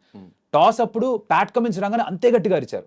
నాకు అర్థం కాలేదు, టాస్లో Faf du Plessis Pat Cummins, Indian star ఎవరు లేడు, అంతే గట్టిగా అరుస్తున్నారు. బిగ్ స్క్రీన్లో ట్రావిస్ హెడ్ రాగానే అంతే గట్టిగా అరిచారు. సో ఇప్పుడు మీరు డెసిబల్ లెవెల్స్ మెజర్ చేస్తే బహుశా కాస్త తక్కువ ఉండొచ్చేమో విరాట్ కోహ్లీతో పోలిస్తే. But what I'm trying to say is SRH కూడా అంతే ఫ్యాన్ బేస్ పెరుగుతోంది, ఎస్పెషల్లీ ఈ సీజన్లో. అంటే వార్నర్ బయటకు వచ్చిన దగ్గర నుంచి మరీ ఫ్యాన్ బేస్ డల్ అయిపోయింది అని చెప్పి, అది వార్నర్ ట్రీట్ చేసిన విధానం వాళ్ళకి నచ్చలేదు ఫ్యాన్స్కి. ఎవరైతే టీంతో పాటు ట్రావెల్ అయ్యారో ఇన్ని సంవత్సరాలుగా, ఎవరైతే వార్నర్ని ఆడించలేదో, బెంచ్ చేశారు, తర్వాత టీంలో తీస్తారు, తర్వాత బ్లాక్ చేశారు సోషల్ మీడియా అని చెప్పి ఇవి కూడా వచ్చాయి. ఇవన్నీ చూసి కొంచెం హర్ట్ అయ్యారు ఫ్యాన్స్. బట్ నెక్స్ట్ సీజన్ మళ్ళీ ఎవరైతే వచ్చారో వాళ్ళు ఓన్ చేసుకున్నారు. ఇప్పుడు ఈ సీజన్లో ప్యాట్ కమిన్స్ అంత ఖర్చు పెట్టుకున్నప్పుడు నాకు ఆప్షన్లో టు బి ఆనెస్ట్ నచ్చలేదు. బికాజ్ ప్యాట్ కమిన్స్ ఆస్ట్రేలియాకి T20 ఆడు, అలాంటి ప్లేయర్ని 20 కోట్లు ఖర్చు పెట్టి తీసుకొచ్చారు, ఏమవుతుందా అనుకున్నాను నేను కూడా. బట్ ఇప్పుడు పర్ఫామ్ బాగా చేస్తున్నారు కాబట్టి, గెలుస్తున్నారు కాబట్టి మూవ్ కరెక్ట్ అనుకుంటాం. అదే కేకేఆర్లో ఇదే ప్యాట్ కమిన్స్ ఆడినప్పుడు ప్రతి మ్యాచ్లో 50 రన్స్ ఇచ్చాడు, ఒకే మ్యాచ్లో 50 కొట్టాడు బ్యాట్ తోటి. ఈవెన్ ఇక్కడ కూడా ఇస్తున్నాడు రన్స్, కాకపోతే కవర్ అయిపోతుంది క్యాప్టెన్సీ తోటి, బ్యాటర్స్ బాగా ఆడుతున్నారు కాబట్టి, రిజల్ట్స్ వస్తున్నాయి కాబట్టి మూవ్ కరెక్ట్ అనుకుంటున్నాను. నిన్న కూడా 50+ రన్స్ 55+ రన్స్ ఇచ్చాడు, ఆ మ్యాచ్ కూడా 50 కంటే ఎక్కువ ఇచ్చాడు. బ్యాట్ తోటి బాగానే చిన్న క్యామియో ఆడాడు. బట్ గెలుస్తున్నారు కాబట్టి తీసుకున్న నిర్ణయం కరెక్ట్ అనిపిస్తుంది, గెలవకపోతే నిర్ణయం తప్పు అనిపిస్తుంది. ఆ టైంలో నాకు రైట్ కాదేమో అనిపించింది, అంటే అంత డబ్బులు ఇవ్వడం ఒకే ప్లేయర్కి. But they back that. ఈ ఫ్యాన్స్ ఏమో అప్పుడు కూడా 20 crores మావాడికి ఇచ్చారు అని వాళ్ళు ఓన్ చేసేసుకుంటున్నారు. ఎందుకు ఏమిటన్నది, ఈ ఇంత ప్రేమ ఒక టీం మీద నాకు యాక్చువల్లీ అర్థం కాని విషయం. ఇండియాకు ఉండడం I can relate to it, but ఈ ఫ్రాంచైజీ లీగ్లో నెక్స్ట్ లెవెల్కి వెళ్ళిపోతుంది, ఇది కొట్టేసుకుంటారు ఇష్టం వచ్చినట్టు. అంటే ప్యాట్ కమిన్స్ కెప్టెన్సీ లక్ అనుకోవచ్చా, నిజంగానే ఆయన పెడుతున్న వంత జరుగుతున్నాయి? ఒకసారి అంటే లక్ అనొచ్చు కదా ధనుష్, ప్రతిసారి లక్ అనలేంగా. అంటే బౌలింగ్ కూడా అంతే, వీళ్ళు 270 కొడుతున్నారంటే అందులో ఒక 200+ రన్స్ కూడా ఇస్తున్నారు కదా. ఇస్తున్నారు, అదైతే ఉంది. దానికి again 2 కారణాలు నేను అనుకుంటున్నా. ఒకటి, పెద్ద టోటల్ ఉంది అన్నప్పుడు ఆబ్వియస్లీ అపోజిషన్ కూడా అగ్రెసివ్గా ఆడతారు, అదొకటి. 2, బౌలింగ్ అంత గొప్పగా లేదు, ఏమాట కాబట్టి ఒప్పుకోవాలి. ఐ థింక్ ఒకటో 2 మ్యాచ్లు బౌలింగ్తో గెలిచారు వీళ్ళు, సన్ రైజర్స్ హైదరాబాద్ ఈ సీజన్. మిగతా బ్యాటింగ్ బలం వల్లే గెలిచారు. సో బౌలింగ్ ఒక కాజ్ ఆఫ్ కన్సర్న్. ఆర్సీబీ మ్యాచ్లో కూడా అడుగుతున్నా లక్క లేకపోతే ఏంటి లేదు, తన క్యాప్టెన్సీలో లక్కేం లేదు, మ్యాచ్లు గెలవడంలో కూడా లక్కేం లేదు. ఇప్పుడు బ్యాటింగ్ క్లిక్ అయినప్పుడు ఆబ్వియస్లీ గెలుస్తున్నారు. ఉట్టి బౌలింగ్ మీద ఐ థింక్ ఒకటే మ్యాచ్ నిజంగా చెప్పాలంటే బౌలింగ్ మీద గెలిచారు, ఆ రోజు బాగా చేశారు కాబట్టి. బట్ వీళ్ళ బలం బ్యాటింగ్. ఒకప్పుడు 5 ఏళ్ల క్రితం వరకు 140 కొడితే బౌలింగ్తో ఆపేసుకుంటారులే అని ఒక ఫీలింగ్ ఉండేది ఎస్ఆర్హెచ్ మీద. ఇప్పుడు రివర్స్ అయిపోయింది, 140 పవర్ ప్లేలో కొడుతున్నారు కదా 125. సో బ్యాటింగ్ అలా డామినేట్ చేస్తుంది వాళ్ళకి. ఈవెన్ భువనేశ్వర్ని కూడా బౌలింగ్ సరిగ్గా యూజ్ చేయట్లేదు, 1 hour 2 hours కి అలా కూర్చోబెట్టేస్తున్నారు. అది captain's call, we don't really know. ఆ మ్యాచ్లో 1 over ఎందుకు ఇచ్చారో అర్థం కాలేదు కానీ, but is captain's is on point to be honest. Because ఎలా అయితే ప్లేయర్స్ని బ్యాక్ చేస్తున్నాడో, డ్రెస్సింగ్లో వచ్చే స్పీచెస్ అవ్వచ్చు, ఎలా అయితే ఒక యాటిట్యూడ్ స్ప్రెడ్ చేస్తున్నాడో, అది ఆస్ట్రేలియా కూడా చూసాం. ఊరికే అంటే ఏమి క్యాప్టెన్సీ లేకుండా యాషెస్ గెలవడం, WTC గెలవడం, వరల్డ్ కప్ గెలవడం జరగదు. ఆబ్వియస్లీ ఆ బ్రెయిన్స్ తన దగ్గర ఉన్నాయి, ఏ మూవ్ చేయాలి, ఎప్పుడు ఏ ప్లేయర్ని తీసుకురావాలి, ఎక్కడే ఫీల్డర్ని పెట్టాలి, అది దానికి బాగా అర్థమవుతుంది. ఈ అండర్స్టాండ్స్ గేమ్ రియలీ వెల్. మనకి నచ్చక్కర్లేదు ఆ ప్లేయర్, ఆస్ట్రేలియన్ కాబట్టి మనకు నచ్చాల్సిన అవసరం లేదు, బికాస్ మనం ఓడించేది వాళ్ళే ఎక్కువ. You don't have to like him, but have to respect for what he does. నచ్చకపోవడం కాదు కానీ మన ఇండియన్ ప్లేయర్స్ని పక్కన పెట్టేసి కంప్లీట్ 4 hours మనోడు వేస్తుంటేనే కొంచెం అట్లా. అదే ఇది ఇక నాకు అర్థం కాని విషయం ఏంటంటే, ఐపీఎల్ వచ్చేసరికి సడన్గా తను ఇప్పుడు ఎస్ఆర్ఎస్లో ఉన్నాడు కాబట్టి, వరల్డ్ కప్ ఫైనల్లో వాళ్ళు గెలిచారు కాబట్టి సపోర్ట్ చేయకూడదు, ఆస్ట్రేలియన్స్ ఇండియాని ఓడించిన వాళ్ళు ఎలా సపోర్ట్ చేస్తారు మీరు, కొంచెం సిగ్గుందా అని సోషల్ మీడియాలో చాలా మంది పెడుతున్నారు, రైట్? నా పాయింట్ అంటే ప్రతి టీంలో ఫారినర్స్ ఉంటారు, ఈ ఫార్మాటే అది. ప్రతి టీంలో కంపల్సరీగా 4 ఫారినర్స్ ఆడతారా, ఆల్మోస్ట్ ఎవ్రీడే మ్యాక్సిమం 4 ఆడచ్చు. టీంలో 8 మంది ఉంటారు, ప్రతి టీంలో ఫారినర్స్ ఉంటారు. ఇండియన్ ప్రీమియర్ లీగ్ అయినా ఫారినర్సే తీసుకొస్తారు దీనికి యాక్చువల్లీ ఆ ఎక్స్ట్రా ఎక్స్ ఫ్యాక్టర్ని. అలాంటప్పుడు ఈ ఆస్ట్రేలియన్ ఇక్కడ ఉన్నాడు కాబట్టి సపోర్ట్ చేయకూడదు అనడంలో సెన్స్ లేదు, బికాస్ ఫార్మాటే అది. అండ్ మోస్ట్ ఎక్స్ప్లోజివ్ సీజన్ ఈ సీజన్, ఈ రన్స్ 6లు 4లు తెగ కనిపిస్తున్నాయి. ఈ సీజన్కి మెయిన్గా కమెంటరీ చెప్పడం ఎలా అనిపించింది? కష్టంగా ఉంది. ప్రతి మ్యాచ్లో ఆ 6లు 4లు కొడుతుంటే చెప్పి అరిచి కంట్రోల్ చేసుకోవాల్సి వస్తుంది, because at some point you will lose your voice. అది సహజం జరుగుతుంది, బికాజ్ కాన్స్టెంట్గా ప్రతి మ్యాచ్లోనూ లాస్ట్ ఓవర్ దాకా వెళ్ళి ప్రతి మ్యాచ్లో 6లు కొట్టి it takes a toll for sure. And commentary box నుంచి ఆన్ గ్రౌండ్ హోస్టింగ్, ఈ చేంజ్ ఎప్పుడు? ఈ చేంజ్ యాక్చువల్లీ కాన్షియస్ ఎఫర్ట్ ఇది. స్టార్ స్పోర్ట్స్ అంత వరకు హోస్టింగ్ తక్కువ చేసేవాడిని, అప్పుడప్పుడే ఛాన్సులు దొరికేవి. జియో సినిమాకి మూవ్ అయిందే అందుకు, బికాజ్ కామెంటరీతో పాటు హోస్టింగ్ చేసే అవకాశాలు కూడా ఎక్కువ వస్తాయి కాబట్టే ఇటు మూవ్ అయ్యా.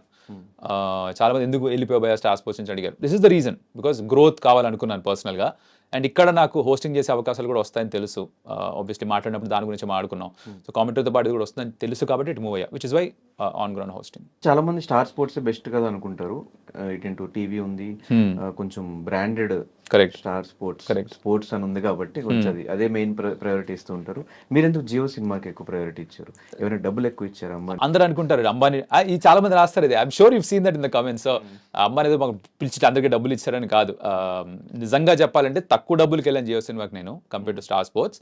బట్ నేను యాక్చువల్లీ నమ్మబుల్లా లేదు, ఉండదు, బికాస్ అది చెప్పినా కూడా ఎవరు నమ్మరు. నాకు తెలుస్తుంది. నేను వెళ్ళింది గ్రోత్ కోసం. I went for new opportunity. అక్కడికి వెళ్ళింది ఉట్టి కామెంటరీ అంటే స్టార్ స్పోర్ట్స్లో కూడా వద్దన్నా చేయిస్తారు, వాళ్ళకేం బాధ లేదు. కామెంటరీతో నా కామెంటరీతో ఇబ్బంది లేదు. బట్ నాకు అంతకంటే నెక్స్ట్ ఇంకేమన్నా కావాల్సి ఉండదు. 5 ఏళ్ళుగా కామెంటరీ చేస్తూ వచ్చా. ఐ వాంటెడ్ సంథింగ్ అడిషనల్, ఇంకో ఛాలెంజ్ కావాలి. ఇప్పుడు టీవీలో కనిపించే కామెంటేటర్స్ వేరు, జియో వేరు కనిపించేది వేరు. ఓకే, సెపరేట్ ప్యానల్స్ కంప్లీట్గా. స్టార్ స్పోర్ట్స్ తెలుగులో కంప్లీట్ వేరు. అది కంప్లీట్గా వేరు, జియో సినిమాలో కంప్లీట్గా వేరు. అక్కడ వచ్చే షోస్ వేరు, ఇక్కడ వచ్చే షోస్ తేడా. ఇప్పుడు వెరైటీ ఏంటంటే స్టార్ స్పోర్ట్స్లో కామెంటరీ కూడా కమెంట్లు నాకు వస్తాయి చాలా సందర్భాల్లో. సో చెప్పాల్సి వస్తుంది, అరే నేను స్టార్ స్పోర్ట్స్లో లేను భయ్యా, నేను జియో సినిమాకి వచ్చా, సరే ఇక్కడ దాని ఉంటే కనీసం చెప్పండి అని చెప్పాల్సి వస్తుంది. But it happens. సో మీకు ఇప్పుడు దాకా చేసిన కమెంటరీ మొత్తంలో what is your favourite match? T20 world cup India Pakistan 2022ది ఏదైతే ఆల్మోస్ట్ ఓడిపోయాం అనుకున్నామో, Virat Kohli's innings and of course that was fantastic match. అంటే మధ్యలో వచ్చేసరికి ఇండియా ఇన్నింగ్స్ స్టార్ట్ అయ్యేసరికి 4 or 5 వికెట్స్ పడిపోయి హార్దిక్ పాండ్యా విరాట్ కోహ్లీ పార్ట్నర్షిప్ స్టార్ట్ అయింది. ఎవరు నమ్మట్లేదు, అంటే ఎవరికి స్టూడియోలో కూడా ఎవరికి నమ్మకం లేదు. అందరూ బిల్డింగ్ మొత్తం అంతా కూడా మ్యాచ్ అయిపోయింది, అరే ఇలా స్టార్ట్ అయింది ఇండియా వరల్డ్ కప్ అని అనుకున్నారు. బట్ నాకు చిన్నప్పుడు ఎలా అయితే 1996 వరల్డ్ కప్లో ఇండియా ఓడిపోయింది శ్రీలంకతో సెమీఫైనల్లో, ఆ రోజు కూడా ఇంకా గెలుస్తారు అని చెప్పి నేను కూర్చున్నా. వినోద్ కాంబ్లీ ఏడుస్తుంటే నేను కూడా ఏడ్చేసి ఇంట్లో కూర్చొని. సో అలాంటి అదో పిచ్చి ఉంది నాకు ఇండియా మ్యాచ్లు అంటే. మళ్ళీ అదే చిన్నపిల్లాడు నాలో ఎక్కడి నుంచో వచ్చాడు తెలియదు కానీ పరకాయ ప్రవేశం చేసి లేదు వాళ్ళు గెలుస్తున్నాడు అని చెప్పి అందరికీ చెప్తూ తిరుగుతున్నాను అనమాట రోజు, ఇండియా గెలుస్తుంది. ఎవ్రీబడి ఇస్ లైక్ లేదు కష్టంగా అని. But I kept believing that India will win. And ఆ మ్యాచ్ నేను లైఫ్లో ఎప్పుడు మర్చిపోలేను. హైయెస్ట్ మూమెంట్ నాకు అది. ఆ రోజు గొంతు కూడా పోయింది, అంటే ఆ ఎమోషన్లో గట్టిగా కామెంటరీ చేసేసి గొంతు పోతే నెక్స్ట్ డే మళ్ళీ కామెంటరీ చేయాలి. మామూలుగా చెప్పా గొంతు లేదు భయ్యా నేను చేయలేను కామెంటరీ అంటే. ఆ రోజు నాకు బ్రేక్ ఇచ్చారు, 24 గంటలు ఎవరితో మాట్లాడలేదు, సైలెంట్గా కూర్చున్నా. But I think it was worth it. So me commercials ఎలా ఉంటాయి? కమర్షియల్స్ ఎలా ఉంటాయంటే ఫస్ట్ ఇప్పుడే అంటానా? ఫస్ట్ అండ్ ఇప్పటిది నేను చెప్పను, because it's not fair to reveal that. Because ఏం జరుగుతుందంటే ABCD అందరు కంపేర్ చేసుకోవడం మొదలెడతారు, దానిలో గొడవలు అవుతాయి, రైట్? అండ్ ఎవరు కూడా మ్యాచ్ వైజ్ లేదంటే monthly, it depends on the nature of contract you have. Like కొంతమంది పర్ డే కాంట్రాక్ట్లో ఉంటారు, కొంతమంది మంత్లీ కాంట్రాక్ట్లో ఉంటారు, కొంతమంది సిరీస్ టు సిరీస్ కాంట్రాక్ట్లో ఉంటారు. ఇట్ ఆల్ డిపెండ్స్ వాళ్ళ అవైలబిలిటీ బట్టి, వాళ్ళకి ఎలాంటి ఇంట్రెస్ట్ ఉంది దాన్ని బట్టి, వాళ్ళు వేరే ఇంకేమైనా పని చేస్తున్నారు దాన్ని బట్టి contract keeps varying. So that's how it is. So ప్రతి ఒక్కరికి సేమ్ కాంట్రాక్ట్ అంటూ ఉండదు, ఒక్కొక్కరికి వేరే కాంట్రాక్ట్. మీ ఫస్ట్ రెమ్యునరేషన్ ఫస్ట్ టైం 28లో చేసినప్పుడు I was on a per day thing, 8,000 rupees ఇచ్చారు per day. బాగానే వచ్చినట్టు ఆ టైం కూడా. కరెక్ట్. అంటే ఇప్పుడు తెలుసు ఒక 80 ఇంకా 8 lakhs చేసండి, దానిలో పోయింది. ఎవరైనా ఇస్తే బాగుంటుంది పర్ మ్యాచ్. వినడానికి చాలా బాగుంది, అకామిడేషన్ మొత్తం వాళ్ళే చూసుకుంటారు. చాలా వినడానికి చాలా బాగుంది ఇది నిజంగా. దాని వినడానికి చాలా బాగుంది. ఎవరైనా ఇస్తే వాళ్ళే చూసుకుంటారు. ప్లీజ్ ఎవరైనా వినేసి ఇట్లా అనుకుంటున్నారు జనాలు, ప్లీజ్ దయచేసి ఇది ఇస్తే బాగుంటుంది, హ్యాపీగా ఫీల్ అవుతాం. స్టార్ స్పోర్ట్స్ లోకి వెళ్తే ఒక మ్యాచ్ ఫీజు ఉంటుంది, మ్యాచ్ ఎంత అని ఇస్తారు, food accommodation flight tickets complete వాళ్ళే చూసుకుంటారు. తప్పకుండా ఫ్లైట్ టికెట్స్ అకామిడేషన్ వాళ్ళే చూసుకుంటారు. ఈ 80,000 ఏదో చెప్పారే మంచి నంబర్ ఒకటి ఇచ్చారు, ఫ్యాన్సీ నంబర్, అది ఇస్తే బాగుంటుంది అనుకుంటున్నాను. అంటే అప్పుడు 8,000 అంటే ఇప్పుడు ఆల్మోస్ట్ 5 years తర్వాత ఇస్తే బాగానే ఉంటుంది. అదే అంటున్నాను కదా, ఇస్తే ఎవడు కాదంటాడు, ఇవ్వకేగా గోలంతా. సో ఇప్పుడు ఫ్యామిలీ వైజ్ రియాక్షన్స్ ఏంటి bro? They are happy, extremely happy. And చిన్నప్పటి నుంచి ఇంట్లో కూడా మా నాన్నకు కళ ఉండేది ఏంట్రా అంటే, వీడు లార్డ్స్లో డెబ్యూ చేస్తే నేను వెళ్ళి స్టాండ్స్లో కూర్చొని మ్యాచ్ చూడాలి అనుకున్నారు పాప ఆయన. జరగలేదు. కాకపోతే యూజువల్గా ఏంటి, క్రికెట్ ఆడేసిన తర్వాత సాధారణంగా కామెంటేటర్స్గా మారిపోతుంటారు. నీ మధ్యలో స్టెప్ వదిలేసి డైరెక్ట్గా అక్కడ దుంకేసా. So they are happy with that. నచ్చింది చేసుకుంటున్నాడు, దానికి డబ్బులు కూడా వస్తున్నాయి. సో మీకు నచ్చిన కామెంటేటర్ ఎవరు? నాకు చాలా మంది ఇష్టం. I think Harsha Bhogle is brilliant. ఆయన commentary is very different to everybody else, right? తన పాయింట్ ఆఫ్ వ్యూ, తన గేమ్ని చూసే విధానం, తన ప్లేయర్స్ని చూసే విధానం, సిచ్యువేషన్ని చూసే విధానం, తను వాడే పదాలు, ఫ్రేజెస్ కొన్ని ఉంటాయి, అవి చాలా ఇష్టం నాకు. రవిశాస్త్రి ఆయనది చాలా ఎంటర్టైనింగ్గా ఉంటుంది, right? Sunil Gavaskar technically very brilliant. Geoffrey Boycott commentary వినుంటే, మీకు క్రికెట్ అర్థం కావాలి అంటే ఒక బ్యాటింగ్ పాయింట్ ఆఫ్ వ్యూలో టెక్నిక్ అర్థం కావాలంటే జెఫ్రీ బాయ్కాట్ కామెంటరీ వినాలి. మైకిల్ ఆథర్టన్ తన కామెంటరీ బాగుంటుంది. నాసర్ హుసేన్ ఇప్పుడు టెక్నికలీ ఎక్స్ట్రీమ్లీ కరెక్ట్. వీళ్ళంతా కూడా అంటే అది వింటే మీకు కోచింగ్ క్లాస్ తీసుకున్నట్టే బేసికలీ అలా ఉంటుంది. తెలుగులో కళ్యాణ్ కృష్ణ నాకంటే ముందు తనే స్టార్ట్ చేశారు. I like his commentary, very entertaining again. So ఇలా చాలా మంది ఉన్నారు. I like lot of people's commentary. అంటే మీరు స్టార్ట్ చేసినప్పుడు ఎవరు రిఫరెన్స్ ఎక్కువ తీసుకున్నారు? కొన్ని చూసి వెళ్తాం కదా. ఎవరిది తీసుకోలేదు, because I don't want reference తీసుకుంటే ప్రాబ్లం ఏమవుతుందంటే సబ్ కాన్షియస్గా యూ స్టార్ట్ ఇమిటేటింగ్ దెమ్. నాకు అది వద్దనుకున్నా స్టార్టింగ్ నుంచే. బట్ మధ్యలో చాలామంది ఏమన్నారంటే, కళ్యాణ్ కృష్ణ నేను కలిసి చేసేవాళ్ళం కామెంటరీ, సేమ్గా సౌండ్ అవుతున్నారు ఇద్దరు అని చాలామంది అన్నారు. అప్పుడు మా నాన్న రోజు వింటారు కాబట్టి ఆయన నాకు చెప్పారు, లే కాదురా నువ్వు ఈ సిలబుల్ కాదు, పక్క సిలబుల్ మీద ఎక్కువ స్ట్రెస్ చేయి, 3 syllables ఉంటే 3rd syllable స్ట్రెస్ చేయి, అప్పుడు డిఫరెంట్గా వస్తుంది, సౌండ్ అవుతుంది అని ఇలా ఇన్పుట్స్ ఇచ్చారు. నేను అప్పుడు కాన్షియస్గా ఎఫర్ట్ పెట్టా to start sounding different. I think that's where ఈ ఎటకారం, ఈ సెన్స్ ఆఫ్ హ్యూమర్, కాస్త ఎంటర్టైనింగ్గా చెప్పే ఈ స్టైల్ ఆఫ్ కామెంటరీకి నేను షిఫ్ట్ అయ్యా. బికాస్ కళ్యాణ్ కాస్త సీరియస్ టోన్లో చేస్తుంటారు. He prefers doing it like traditional commentary చేస్తారు, he goes in that way. నేను అలానే స్టార్ట్ అయ్యా, కానీ దారి కాస్త మారే పక్కకి, జస్ట్ డిఫరెన్షియేషన్ తీసుకురావడానికి కోసం. అందుకే ఇక్కడ ఉన్నారు వాళ్ళు. అలా ఏం లేదు, everybody has her own style కదా, ఇట్స్ జస్ట్ దట్ ఎవరి యూఎస్పీ వాళ్ళది. అండ్ ఆల్మోస్ట్ 9 మ్యాచెస్ ఫినిష్ అయిపోయినాయి, ప్రతి మ్యాచ్ ప్రతి టీమ్ది 8 or 9 మ్యాచెస్ ఫినిష్ అయిపోయినాయి. సో మీ టాప్ 4 ఎవరు? Top 4, RR for sure. I think it'll be one. KKR కూడా the way they are playing, they should make it to the top 4. SRH with the batting strength వాళ్ళకి ఏదైతే ఉందో, వాళ్ళు top 4కి వెళ్ళకపోతే I'll be extremely surprised. Number 4లో కాస్త గొడవ అవుతుంది అనిపిస్తుంది. గొడవ ఇన్ ద సెన్స్ ఫైట్ ఉంటుంది ఆ 4th పొజిషన్కి. CSK, MI, LSG, ఈ ముగ్గురికి ఫైట్ ఉంది is what I feel. GT అన్ని గెలవాలి. ఇక్కడ ఇప్పుడు ఎలా అయిపోయిందంటే ఈ 6, 7, 8, 9 ఇన్ఫాక్ట్ DC పంజాబ్ కింగ్స్ ఉంటుంది 9లో ఉంది ప్రస్తుతానికి. I think right now when we're talking. వాళ్ళు వదిలేసి 8 వరకు ఉన్న వాళ్ళు ఎవరైనా క్వాలిఫై అవ్వచ్చు. This a realistic chance, because అన్ని గెలుస్తూ పోతే అలా అవుతుంది. పంజాబ్ కింగ్స్ వాళ్ళే చేసుకున్నారు పాపం, అందుకని అక్కడ ఉన్నారు. RCB సరే తెలిసిన విషయం, పాపం బాటంలో ఉన్నారు. బట్ ఐ థింక్ ఈ 4th స్పాట్కే కొంచెం ఫైట్ ఉంటుంది అనుకుంటున్నా. మిగతా 3 అయితే వీళ్ళు వెళ్ళకపోతే ఐల్ బి సర్ప్రైజ్డ్. ఇన్ని ఇయర్స్ నుంచి మ్యాచ్ చూస్తున్నారు కాబట్టి RCBకి ఎక్కడ మైనస్ అవుతుంది అనుకోవచ్చు? కర్నూలు చావుకి 1000 కారణాలు అంటారు కదా, వీళ్ళకి ఫస్ట్ ఆప్షన్లో మొదలవుతుంది. సరైన ప్లేస్ని తీసుకోరు, ఉన్న ప్లేయర్స్ని వదిలేస్తారు. Like Chahal for example, option ఎందుకు తీసుకోవాలి, అది హెసన్ కూడా చాలా సందర్భాలు బయటకు వచ్చి చాలా బాగా ఆడతారు వీళ్ళు. ట్రావిస్ హెడ్ వాళ్ళ దగ్గరే ఉండేవాడు, క్లాసన్ వీళ్ళ దగ్గరే ఉండేవాడు, షేన్ వాట్సన్ వాళ్ళ దగ్గరే ఉండేవాడు.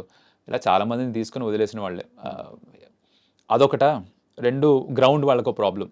బికాజ్ యూజువలీ ప్రతి టీముకి కూడా 7 మ్యాచెస్ ఇంట్లో ఆడాలి కాబట్టి 7లో ఎన్ని గెలిస్తే మ్యాక్సిమం ఒక 4-5 గెలవగలిగితే, 8 గెలిస్తే యూజువలీ క్వాలిఫై అవుతారు. 16 పాయింట్స్ వస్తే ప్లే ఆఫ్స్కి వెళ్ళొచ్చు. 14 వచ్చినా నెట్ అండ్ నెట్తో ప్లే ఆఫ్స్కి వెళ్ళొచ్చు. సో 16 రావాలంటే 8 విన్స్ కావాలి. సో హోమ్లో 7లో 4 or 5 గెలిస్తే ఈజీ అవుతుంది. RCBకి హోమ్ మ్యాచ్లే కష్టం, బయటికి వెళ్ళి గెలవడం ఇంకొంచెం ఈజీ, బికాస్ అక్కడ కంటైన్ చేయడం, డిఫెండ్ చేసుకోవడం ఇబ్బందిగా ఉంటుంది కాబట్టి. వాళ్ళకి ఫస్ట్ సీజన్ నుంచి బౌలింగ్ సరిగ్గా లేదు కాబట్టి it's always been a challenge. దాంతోపాటు ఇంకో ప్రాబ్లం ఏంటంటే, అంటే మొన్నే ఒక పాడ్కాస్ట్ చూస్తున్న రాబిన్ ఉత్తపాది, he was mentioning this point, mind block అయింది నాకు. హైయెస్ట్ స్కోరర్ ఎవరు? ఇండియన్ హైయెస్ట్ స్కోరర్ వాళ్ళకి విరాట్ కోహ్లీ. దాని తర్వాత next highest Indian run scorer ఎవరు? Guess Dhanush, take a wild guess. RCBలోనా ఇప్పుడున్న ప్లేయర్స్లో? మొత్తం వాళ్ళ హిస్టరీలో, ఇప్పుడున్న ప్లేయర్స్ కూడా కాదు, 17 సీజన్స్లో విరాట్ కోహ్లీ తర్వాత highest number of runs scored by Indian batter ఎవరు? రాహుల్ ద్రావిడ్. ఓకే. ఇంకా ఇంకా ఏ ఇండియన్ బ్యాటర్ పైన వాళ్ళు ఇన్వెస్ట్ చేయలేదు 17 సీజన్స్గా. ఉట్టొక విరాట్ కోహ్లీ మీద dependency, Virat Kohli brand name మీద RCB బ్రాండ్ నేమ్ పెరిగింది, కానీ టీం ఎక్కడా ఫామ్ అవ్వలేదు. ఒక AB de Villiers, Chris Gayle ఉన్నప్పటికీ కూడా ఎక్కడ కూడా ఇండియన్ ప్లేయర్స్ ఇంకెవరు రాలే. ఓ విరాట్ కోహ్లీ మాత్రమే. KL రాహుల్ ఉన్నాడు, వదిలేశారు. బెంగళూరు అబ్బాయి, అంటే కర్ణాటక అబ్బాయి, సరే మ్యాంగ్లూరులో పుట్టి పెరిగాడు, కర్ణాటక అబ్బాయి, వదిలేశారు. కరుణ్ నాయర్ వదిలేశారు, కరుణ్ నాయర్ పెద్దగా పర్ఫామ్ చేయలేదు. సరే KL రాహుల్ అయితే పక్కకి పర్ఫామ్ చేస్తున్నాడుగా, ఎందుకు వదిలేశారు వాళ్ళకే తెలియాలి. ఎక్కడా కూడా ఇండియన్ బ్యాటర్స్ కనిపించరు మీకు. That's a huge problem. Logic అది అంటే ఇప్పుడు చూసే వాళ్ళకే అర్థమైనప్పుడు మేనేజ్మెంట్కి అర్థం కాదా అంటే, ఆ క్వశ్చన్కి ఆన్సర్ బహుశా వాళ్ళే ఇవ్వగలరు. సో ఆప్షన్లో తీసుకునే డెసిషన్స్, ఆ గ్రౌండ్ వాళ్ళకు పెద్ద ప్రాబ్లం, బికాస్ డిఫెండ్ చేసుకోలేరు. ఎందుకురా డిఫెండ్ చేసుకోలేరు అంటే బౌలింగ్ వాళ్ళ దగ్గర ఉంటుంది. Again goes back to the ఆప్షన్లో సరైన బౌలర్స్ని పిక్ చేయరు. అండ్ బ్యాటింగ్లో విరాట్ తర్వాత ఇండియన్ బ్యాటర్స్ కనిపించరు. That's your answer. Next season ఆడతారు సార్, కనిపించరు. అందరూ వెయిట్ చేస్తున్నది ధోని నెక్స్ట్ ఇయర్ ఆడతాడా ఎవ్రీ సీజన్ నుంచి ఇదే క్వశ్చన్. అండ్ ఈ సీజన్ ఆయన టాప్ నాచ్, అసలు ప్రతి బాల్ హిట్టింగ్. ఎలా అనిపిస్తుంది మీకు? ధోని ఫ్యాన్ గా చూస్తే బాగుంది అనిపిస్తుంది, రైట్? బట్ మన ఇండియాలో ఉన్న విచిత్రం ఏంట్రా అంటే, ప్రతి ఒక్కరికి హేట్ చేసే వాళ్ళు ఉంటారు, రైట్? ధోనిని కూడా ఎప్పుడు వేరే వాళ్ళ క్రెడిట్ తీసేసుకుంటాడు అని హేట్ చేసే వాళ్ళు చాలా మంది ఉన్నారు. విరాట్ కోహ్లీని కూడా హేట్ చేసే వాళ్ళు ఉన్నారు సర్ప్రైజింగ్లీ. రోహిత్ శర్మని హేట్ చేసే వాళ్ళు ఉన్నారు. అలాగే ధోనికి కూడా ఇష్టపడే వాళ్ళు ఎంతమంది ఉన్నారో, తన్ని ద్వేషించే వాళ్ళు అన్న పెద్ద తప్పు పడుతున్నా, అయిష్టం కొన్ని ఉన్న వాళ్ళు కూడా కాస్త మంది ఉన్నారు. వాళ్ళు ఏమంటారు, ఇంతే గొప్పగా బ్యాటింగ్ చేయగలిగితే పైకి వచ్చి బ్యాటింగ్ చేయొచ్చు కదా అని ఒక లాజిక్ వాడుతున్నారు. నా కౌంటర్ పాయింట్ ఏంటంటే, తను పైకి వచ్చి బ్యాటింగ్ చేయట్లేదు. This reason for it. తను 100% ఫిట్గా లేడు, తన మోకాలు సహకరించట్లేదు, పరిగెత్తలేకపోతున్నాడు అంత ఫాస్ట్గా. కీపింగ్ లో కూడా ఇప్పటికి కూడా ఈజ్ వెరీ క్విక్, డైవ్ చేసి పడుతున్నాడు, కానీ is not that quick now. 42 సంవత్సరాలు, లాస్ట్ ఇయర్ నీ సర్జరీ అయింది, నొప్పితోటే ఆడాడు. లాస్ట్ ఇయర్ గ్రౌండ్లో కూడా కష్టపడుతూ పైకి లేవడం చూసాం. తను ఇంకా ఎందుకు ఆడుతున్నాడని అడగచ్చు. తను ఫ్యాన్స్ కోసం ఆడుతున్నాడు, చాలా సందర్భాల్లో చెప్పాడు. అలా సగం ఫిట్ ఉండి కూడా ఈజ్ కాంట్రిబ్యూటింగ్. పైకి వచ్చి ఆడొచ్చు కదా అంటే, అలా పైకి వచ్చి తన కోసం ఆడుకోవాలంటే తను ఇండియా కోసం కూడా నంబర్ 3లోనే ఆడేవాడు కెరీర్ అంతా కూడా. అలా ఆడలే, నంబర్ 7లోనే ఆడాడు. క్రెడిట్ తీసేసుకోవడానికి 7లో ఆడలేదు, ఫినిషర్ లేడు కాబట్టి తను ఆడాడు, ఆ స్పాట్ని తను సొంతం చేసుకున్నాడు. ఇప్పుడు ఆ లాస్ట్లో వచ్చి ఆడుతోంది ఫ్యాన్స్కో ట్రిబ్యూట్ ఇస్తున్నట్టుగా అనిపిస్తుంది నాకు. సో మీరు ధోని ఫ్యాన్గా చూస్తే వీళ్ళు ఎంజాయ్ ఇట్, ఉన్నంతకాలం ఆడుతున్నాడు ధోని ఆడుతున్నాడు చూడాలి, కూడా ఆడాలి ఆడాలనే కోరుకుంటారు. ఇలా లాజిక్ వాడి పైకి రావచ్చు, అంతే గొప్పడైతే పైకి రావచ్చు కదా అనే వాళ్ళకి ఏం చెప్పడానికి లేదు ఇంకా. సో ఆఫ్టర్ ధోని రిటైర్మెంట్ తర్వాత ఆయన ఏ పొజిషన్లో మీకు చూడాలని ఉంది? Indian coach or IPL franchise కోచ్గా కానీ ఇంకోటి బ్యాటింగ్ హెడ్ ఏదో ఒకటి. నన్ను అడిగితే ఒక మెంటోర్గా ఉండాలి. ఐ మీన్ అది కోచింగా లేకపోతే కోచ్గా కాకుండా ఇప్పుడు మెంటోర్గా కూడా ఉంటున్నారు కదా ఐపీఎల్ టీమ్స్లో కూడా చూస్తున్నాం. ఇన్ఫాక్ట్ తను వరల్డ్ కప్ కూడా వెళ్ళారు, T20 వరల్డ్ కప్ కూడా మెంటోర్గా తీసుకెళ్లారు, కానీ ఆ వరల్డ్ కప్లో బయటకు వచ్చారు మన ముందరే, దుబాయ్లో జరిగిన దాంట్లో ఈ వాస్ దేర్. సో మేబీ ఆ రోల్ తీసుకుంటారేమో ఫ్యూచర్లో, తీసుకుంటే బాగుంటుంది. Because I think is a great strategist. తన మనుషుల్ని రీడ్ చేయడం కావచ్చు, సిచ్యువేషన్ రీడ్ చేయడం కావచ్చు, చాలా బాగా చేస్తాడు, అది చూసాం మనం. So I think it be great at that job. But again నాకున్న ఒక భయం కూడా ఏంట్రా అంటే చెప్పపెట్టకుండా మాయపోతాడు మనిషి మనకి కలిపాడని. ఎందుకంటే అలానే రిటైర్మెంట్ అలానే ఇచ్చాడు కదా, సడన్గా వెళ్ళిపోతాడు. ఆయన చాలా సందర్భాలు చెప్పాడు కూడా దట్ క్రికెటింగ్ కెరీర్ అయిపోయిన తర్వాత ఆర్మీకి వెళ్ళి అక్కడ సర్వ్ చేస్తాను అని. అలా చేసినా కూడా I won't be surprised. Cricket field మళ్ళీ కనిపిస్తాడో లేదో తెలియదు. I hope he stays with the game, because I think ఇంకా ఇప్పటికి కూడా చాలా యాడ్ చేయగలరు వాల్యూ, బట్ జరగదేమో అనిపిస్తుంది నాకు. నాకు తెలిసి రిటైర్మెంట్ తర్వాత ఇప్పుడు లెజెండరీ మ్యాచెస్ జరుగుతున్నాయి, అవి ఆడడానికి ఉంటాయన అనుకుంటున్నా. మీరు వెళ్ళాడంటే మాత్రం ఈ ఫ్యాన్స్ అందరం మళ్ళీ ఇప్పుడు అటు మీరు కూడా కామెంటరీ చెప్పుకుంటూ ఉండలేము. ఆయన వెళ్ళడేమో అక్కడికని నా ఫీలింగ్. కంప్లీట్ గా రిటైర్ అయిపోయిన తర్వాతే ఇండియన్ ప్లేయర్స్ ఆడొచ్చు, అందుకని లీగ్ ఐపీఎల్ ఆడుతున్న ఎవరు ఆడరు.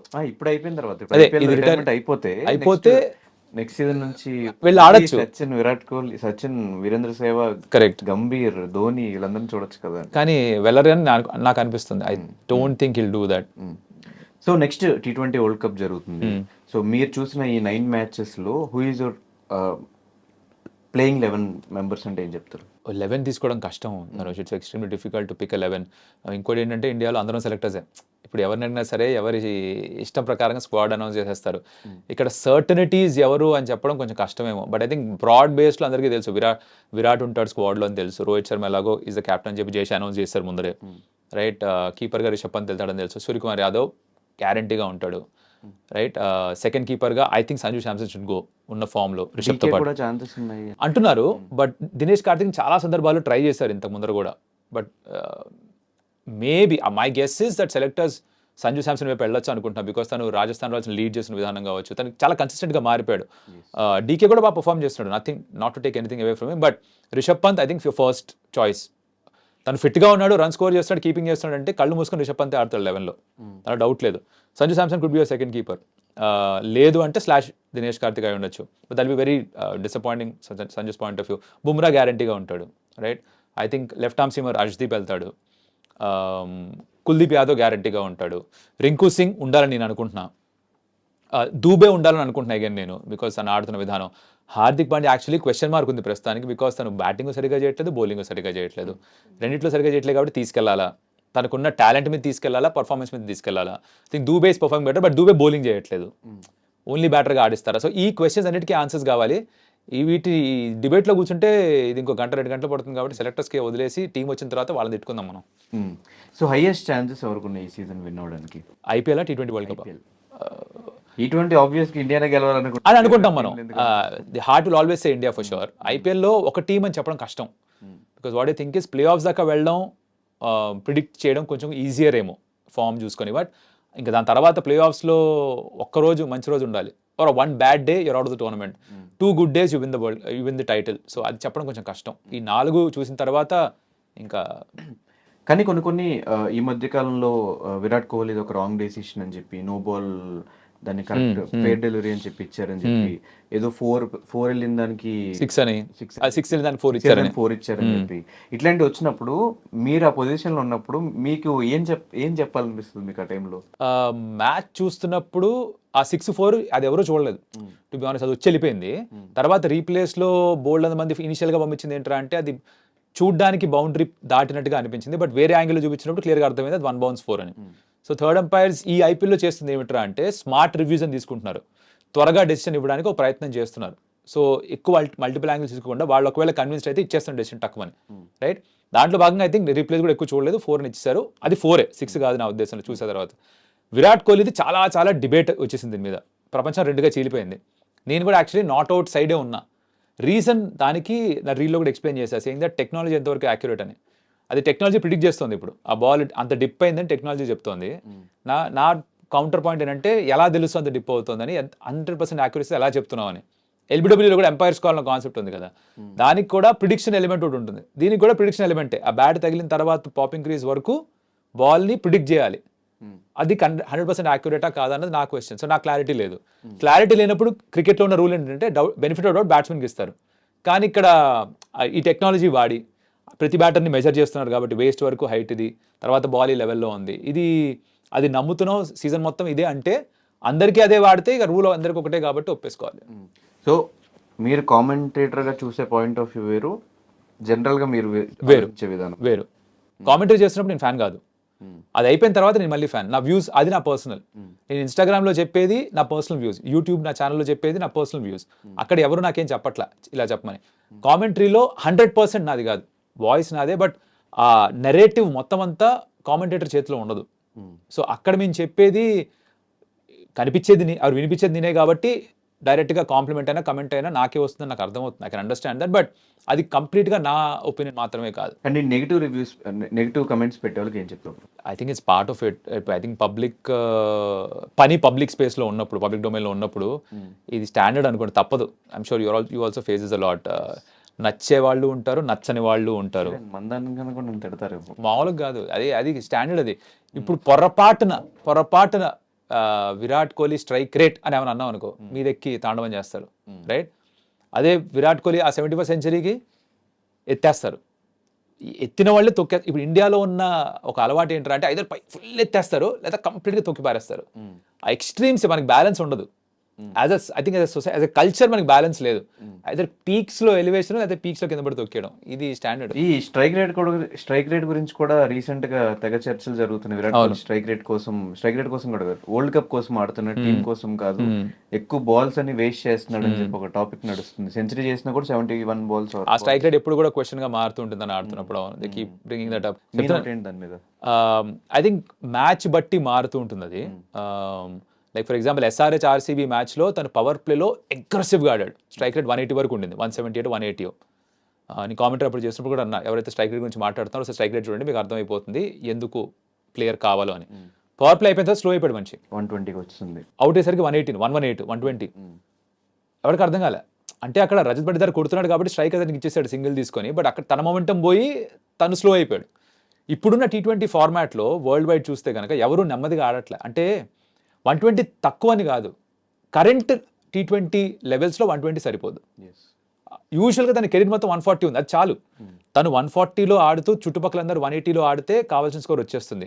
కానీ మిగతా వాళ్ళు ఆ లెవెల్లో ఆడకుండా తను 120కి వచ్చేస్తే మనకు కావాల్సిన స్కోర్ రాదు. That is where people keep talking about it. But తన ఏదో సెల్ఫిష్, తన రికార్డ్స్ కోసం ఆడతాడు అన్నది కొంచెం మెచ్యూరిటీ లేని వాళ్ళు చెప్పే విషయాలే. సో నెక్స్ట్ ప్లాన్స్ ఏంటి? ఓన్లీ కమెంటరీ అన్నా లేకపోతే ఇక్కడ నుంచి ఇంకెక్కడన్నా? ఎక్కడ అంటే ఏమో నాకు తెలియదు, లేదంటే ఇంకెక్కడ సినిమాలకి వచ్చే అవకాశాలు ఉన్నాయా? ఆ ఇంట్రెస్ట్ ఏమన్నా ఉందా? కామెంటరీ చేస్తాను ఇప్పుడు అనుకోలేదు. అది వచ్చిన అవకాశం I said yes to it. వేరే ఛాన్సెస్ ఏమన్నా వస్తే, అండ్ నాకు I'm not actively trying for anything, but ఏదైనా ఆపర్చునిటీ వస్తే ఐ వుడ్ డెఫినెట్లీ కన్సిడర్. కొత్తవి చేయడం నాకు ఎలాగో ఇష్టం, కొత్త విషయాలు ట్రై చేస్తుంటే ఒకటే చేస్తూ నేను బోర్ అయిపోతా, త్వరగా బోర్ కొట్టేస్తుంది నాకు. సో కొత్త ఆపర్చునిటీ ఏ ఫీల్డ్లో ఎక్కడ వచ్చినా కూడా I'll be open to it. But it's not like నాకు ఏదో రెడీగా ఉన్నారు నా కోసం జనాలు, అలాంటిది లేదు. కానీ బట్ ఆపర్చునిటీ వస్తే అప్పుడు say no to it. So IT మానేసి ఫీల్డ్, ఐటీ కష్టంగా ఉందా, కమెంటరీ కష్టంగా ఉందా? దాని కష్టం దాని, దీని కష్టం దీనిదే. దాని ప్రోస్ దానికి ఉంటే దీని ప్రోస్ దీనికి ఉంటే I think it's the same. But ఇదేమిట్రా అంటే ఇష్టమైన పని కాబట్టి కష్టంగా అనిపించదు. స్పోర్ట్ చిన్నప్పటి నుంచి చూసింది ఆడింది కాబట్టి దాని గురించి మాట్లాడుతూ ప్రతి మ్యాచ్ చూస్తూ ఆ ఎంటర్టైన్మెంట్ మొత్తం అంతా ఎంజాయ్ చేస్తూ దానికి డబ్బులు ఇస్తారంటే ఇది యాక్చువల్లీ ఒక కళలా ఉంటుంది. It's dream come true. అది కమెంటరీ ఓకే అవగానే ఇమ్మీడియట్గా షిఫ్ట్ అయిపోయారు అక్కడ నుంచి, కొన్ని రోజులు అటు ఇటు మేనేజ్ చేసుకుంటారు. ఆ 2018లో మేనేజ్ చేయాల్సి వచ్చింది. బికాజ్ అది అక్కడ జాబ్ చేస్తూ వాళ్ళ దగ్గర పర్మిషన్ తీసుకొని 4 weeks లీవ్ తీసుకొని 2 weeks లీవ్ తీసుకొని కామెంటరీ చేశాను. 2019లో వాళ్ళు ఇంకా ఎక్కువ రోజు ఛానల్ స్టార్ట్ చేస్తున్నారు కాబట్టి ఎక్కువ రోజులు కావాలన్నారు. అది కుదిరేది కాదు ఇంకా. సో ఇంకా అక్కడ వాళ్ళతో మాట్లాడుకున్నప్పుడు ఇగో ఇలా ఛాన్స్ వస్తుంది అంటే వాళ్ళే ఒప్పుకున్నారు దట్ ఈ ఛాన్స్ మళ్ళీ రాదు కదా, నువ్వు కావాలంటే ఎప్పుడైనా వెనక్కి వచ్చి ఐటీ జాబ్ చేయొచ్చు, ఐటీ కంపెనీలు చాలా ఉన్నాయి, బట్ ఇది చాలా తక్కువ రాదు, చాలా రేర్గా వచ్చే ఛాన్స్. సో తీసుకో, ఏమన్నా అయితే మేము ఉన్నాళ్ళే చూసుకుంటా అని కంపెనీ వాళ్ళు కూడా చెప్పారు. సో ఆ భరోసా వాళ్ళు ఇచ్చారు. సో ధైర్యంగా వెళ్ళిపోయా. ఎస్. సో ఫైనల్గా మా ఆడియన్స్కి ఏం చెప్తావు బ్రో? కమెంటరీలో చూసి ఎంజాయ్ చేసే వాళ్ళకి, ఇన్స్టాలో పెట్టిన వీడియోస్ కింద నెగిటివ్ కమెంట్స్ పెట్టే వాళ్ళకి, వాళ్ళందరికీ ఏం చెప్తావు బ్రో? ఇంత సపోర్ట్ చేసి కౌశిక్ అనగానే నిన్న ఉప్పల్లో కూడా అరుస్తున్నారు కదా బ్రో. అంటే one thing is I understand Dhanush that complement చేసేవాళ్ళు ఉంటారు, కామెంట్ చేసేవాళ్ళు ఉంటారు. నేను చేసే పని పబ్లిక్ డొమైన్లో ఉంది కాబట్టి ఇందాక అన్నట్టుగా రెండు ఉంటాయి. నాకు ఇది మాత్రమే కావాలి, అది వద్దు అని చెప్పడానికి లేదు. సో ఇష్టపడే వాళ్ళు ఉంటారు, ఇష్టం లేని వాళ్ళు ఉంటారు. I think I have to just learn ఎలా దాన్ని హ్యాండిల్ చేయాలో అంతే.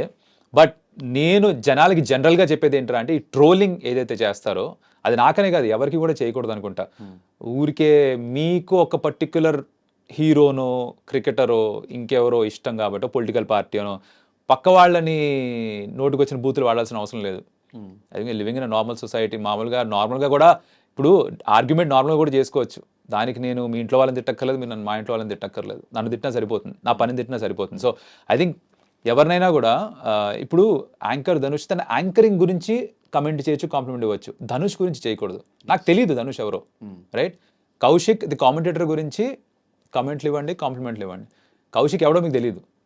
సో పర్సనల్గా ఏదో తిట్టుకుంటూ పోతా అంటే అది వాళ్ళు, I understand the mature levels అంతే అని. బట్ అని చెప్పిన వాళ్ళు అది వినరుగా, అది మార్చలేంగా, అందరినీ మార్చే ప్రయాణం చేయలేంగా. మొన్న బెట్టింగ్ గురించి రీల్ చేశా వెరైటీగా. నేను ఏమన్నా, బెట్టింగ్ బంగారు రాజులు మీకోసమేరా, 4 ఆప్షన్లు ఉంటాయిరా, ఈ 4 ఆప్షన్లే ఎనీ మ్యాచ్ టాస్ విన్ను కలిపి 4 ఆప్షన్లు ఉంటాయి. ఒకటి నాది పెద్ద కాన్వర్జేషన్, నీకే తెలుసా, నువ్వు చెప్పే లాజిక్ తప్పు అనుకుంటావు. ఇంతకీ ఏంటరా అంటే వాడు బెట్టింగ్ చేస్తాడట, నేను బెట్టింగ్ ప్రమోట్ చేయకండి అని చెప్పాను కాబట్టి వాడు నన్ను వేసుకుంటున్నాడు. ఏమని, నీకేం తెలుసు బెట్టింగ్ గురించి, అంత యాక్యురేట్గా చెప్తారంటే వాళ్ళు ఎంత హోంవర్క్ చేస్తుంటారు, ఏదో సొల్లు చెప్తున్నాడు. ఇలా ఉంటుంది. అంత మెసేజ్ పెట్టాడంటే వాడు ఎంత కనెక్ట్ అయ్యాడు దానికి అసలు అనుకున్నావు నువ్వు బాగా. తర్వాత నాకు అర్థమైంది, ఓకే వీడు ఎందుకు కనెక్ట్ అయ్యాడంటే వాడికి అగేన్స్ట్గా నేను చెప్తున్నాను కాబట్టి కనెక్ట్ అయ్యాడు అనేది. అలా ఉంటాయి. సో ఫైనల్గా నేను మన తెలుగు హీరోల పేర్లు చెప్తాను. క్రికెట్లో వాళ్ళ రిఫరెన్సెస్ ఎవరున్నారు, ఎవరితో కంపేర్ చేయొచ్చు అనేది చెప్పండి. Okay. Chiranjeevi garu, Sachin Tendulkar the OG. Reason సింపుల్గా, షార్ట్ అండ్ స్వీట్. సచిన్ ఎలా అయితే forever is going to be that iconic master. అంటే ఇప్పుడు సునీల్ గవాస్కర్ది ఒరిజినల్ లిటిల్ మాస్టర్ అంటారు, బట్ సచిన్ టెండూల్కర్కి అట్లీస్ట్ జనరేషన్ దట్ ఆ 90s చూస్తూ క్రికెట్ చూస్తూ పెరిగిన వాళ్ళందరికీ కూడా సచిన్ ఈజ్ గాడ్. అలాగే 90s మూవీస్ అందరికీ కూడా చిరంజీవి గారు ఈజ్ గాడ్. సో సింపుల్, అంతే రెఫరెన్స్, అది ఇంకేం లేదు. పవన్ కళ్యాణ్ గారు, ఓకే, ఆయన కొంచెం ఎక్స్ప్లోజివ్ కాబట్టి విరాట్ కోహ్లీ. ఆ అగ్రెషన్ అవన్నీ ఉంటాయి కాబట్టి ఆయన స్పీచెస్లో కానీ మూవీస్లో కానీ I think it's Virat Kohli. Allu Arjun, stylish. I think it's right now probably Shubman Gill, extremely stylish. Okay. అతను ఆడే క్రికెట్ గురించి చెప్తున్నాను నేను అల్లు అర్జున్ ఎలా అయితే స్టైలిష్గా పర్ఫామ్ చేస్తారో ఆన్ స్క్రీన్, దాంతో కంపేర్ చేసి చెప్తున్నాను. Okay. Junior NTR, I think that's right now probably Rohit Sharma. Because ప్రతి ఫార్మాట్లో కూడా ఆ డైవర్సిటీ ఉంది తన దగ్గర. లైక్ జూనియర్ ఎన్టీఆర్ కూడా ఏ రోల్ ఇచ్చినా, ఏ మూవీస్లో ఎలాంటి జానర్లో పెట్టినా కూడా ఫిట్ అయిపోతారు. రోహిత్ శర్మ టెస్ట్లో ఇచ్చినా ఫిట్ అయిపోతాడు, T20లో ఫిట్ అయిపోతాడు, ఓడీలో కూడా ఫిట్ అయిపోతాడు right now. Ram Charan, I think కామ్గా ఉంటాడు Ram Charan. So I think it should probably be Dhoni. ఆ కామ్నెస్ ఇద్దరిలో కూడా కనిపిస్తుంది. He comes across is very కాన్ఫిడెంట్గా, కామ్గా, పెద్ద ఎక్కువ హంగామే ఉండదు. వెరీ కంపోజ్డ్ యాటిట్యూడ్, ఒక చిన్న యోగి కైండ్ ఆఫ్ ఫీలింగ్ అది ధోనిలో కూడా ఉంటుంది. వచ్చామా, పని చేసుకున్నామా, వాళ్ళు పని చేసుకుని వెళ్ళిపోతారు సింపుల్గా. I think super. Thank you so much bro. And ఇలాగే మిగతా మ్యాచెస్ అన్నీ కూడా మాకు ఇలాగే ఎంటర్టైన్మెంట్ ఇస్తూ ఉండాలి. అండ్ రేపొద్దున T20 వరల్డ్ కప్ కూడా ఖచ్చితంగా చెప్తారు కాబట్టి. అబ్బే నేను చెప్పను అనుకుంటుంది, అది స్టార్ స్పోర్ట్స్లో ఉందిగా, నేను జియో సినిమాలో ఉన్నాగా, వాళ్ళు వేరుగా అట్లీస్ట్ ఛానల్లో ప్రొడక్షన్స్ అని ఇస్తారు కదా, అది పర్సనల్గా చూసుకుందాంగా. ఇట్లాగే రిమైనింగ్ మ్యాచెస్ అన్ని మమ్మల్ని ఎంటర్టైన్ చేస్తూ ఉండాలి. ఇట్లాగే ఇన్స్టాలో చాలా ఫాలో అవుతున్నాం మిమ్మల్ని, రీల్స్ అవంతా చూసుకుంటూ ఎంటర్టైనింగ్గా ఉన్నాయి. మేము ఏదైతే అనుకుంటున్నామో సేమ్ అది మీ మాటల త్రూ బయటకు వస్తున్నాయి. అండ్ అది చెప్పడానికి కూడా కొంచెం ధైర్యం ఉండాలి యాక్చువల్లీ. అంటే అదే ఫీల్డ్లో చేస్తా, అదే ఫీల్డ్ గురించి మాట్లాడాలి. కొంచెం అటు ఆ ట్రోలింగ్కి, ఆ సర్కాజంకి ఒక లైన్లో మీరు మెయింటైన్ చేస్తూ ఉన్న విధానం నచ్చింది. ఇలాగే ఎంటర్టైన్ చేస్తుండండి. ఇంకా లైఫ్లో మంచి మంచి సినిమాలు కూడా చేయాలి, కామెడీ వీడియోస్ కూడా చేయాలి అని మనస్ఫూర్తిగా కోరుకుంటూ thank you so much and all the very best. Thank you so much Dhanush, it was wonderful. Thank you.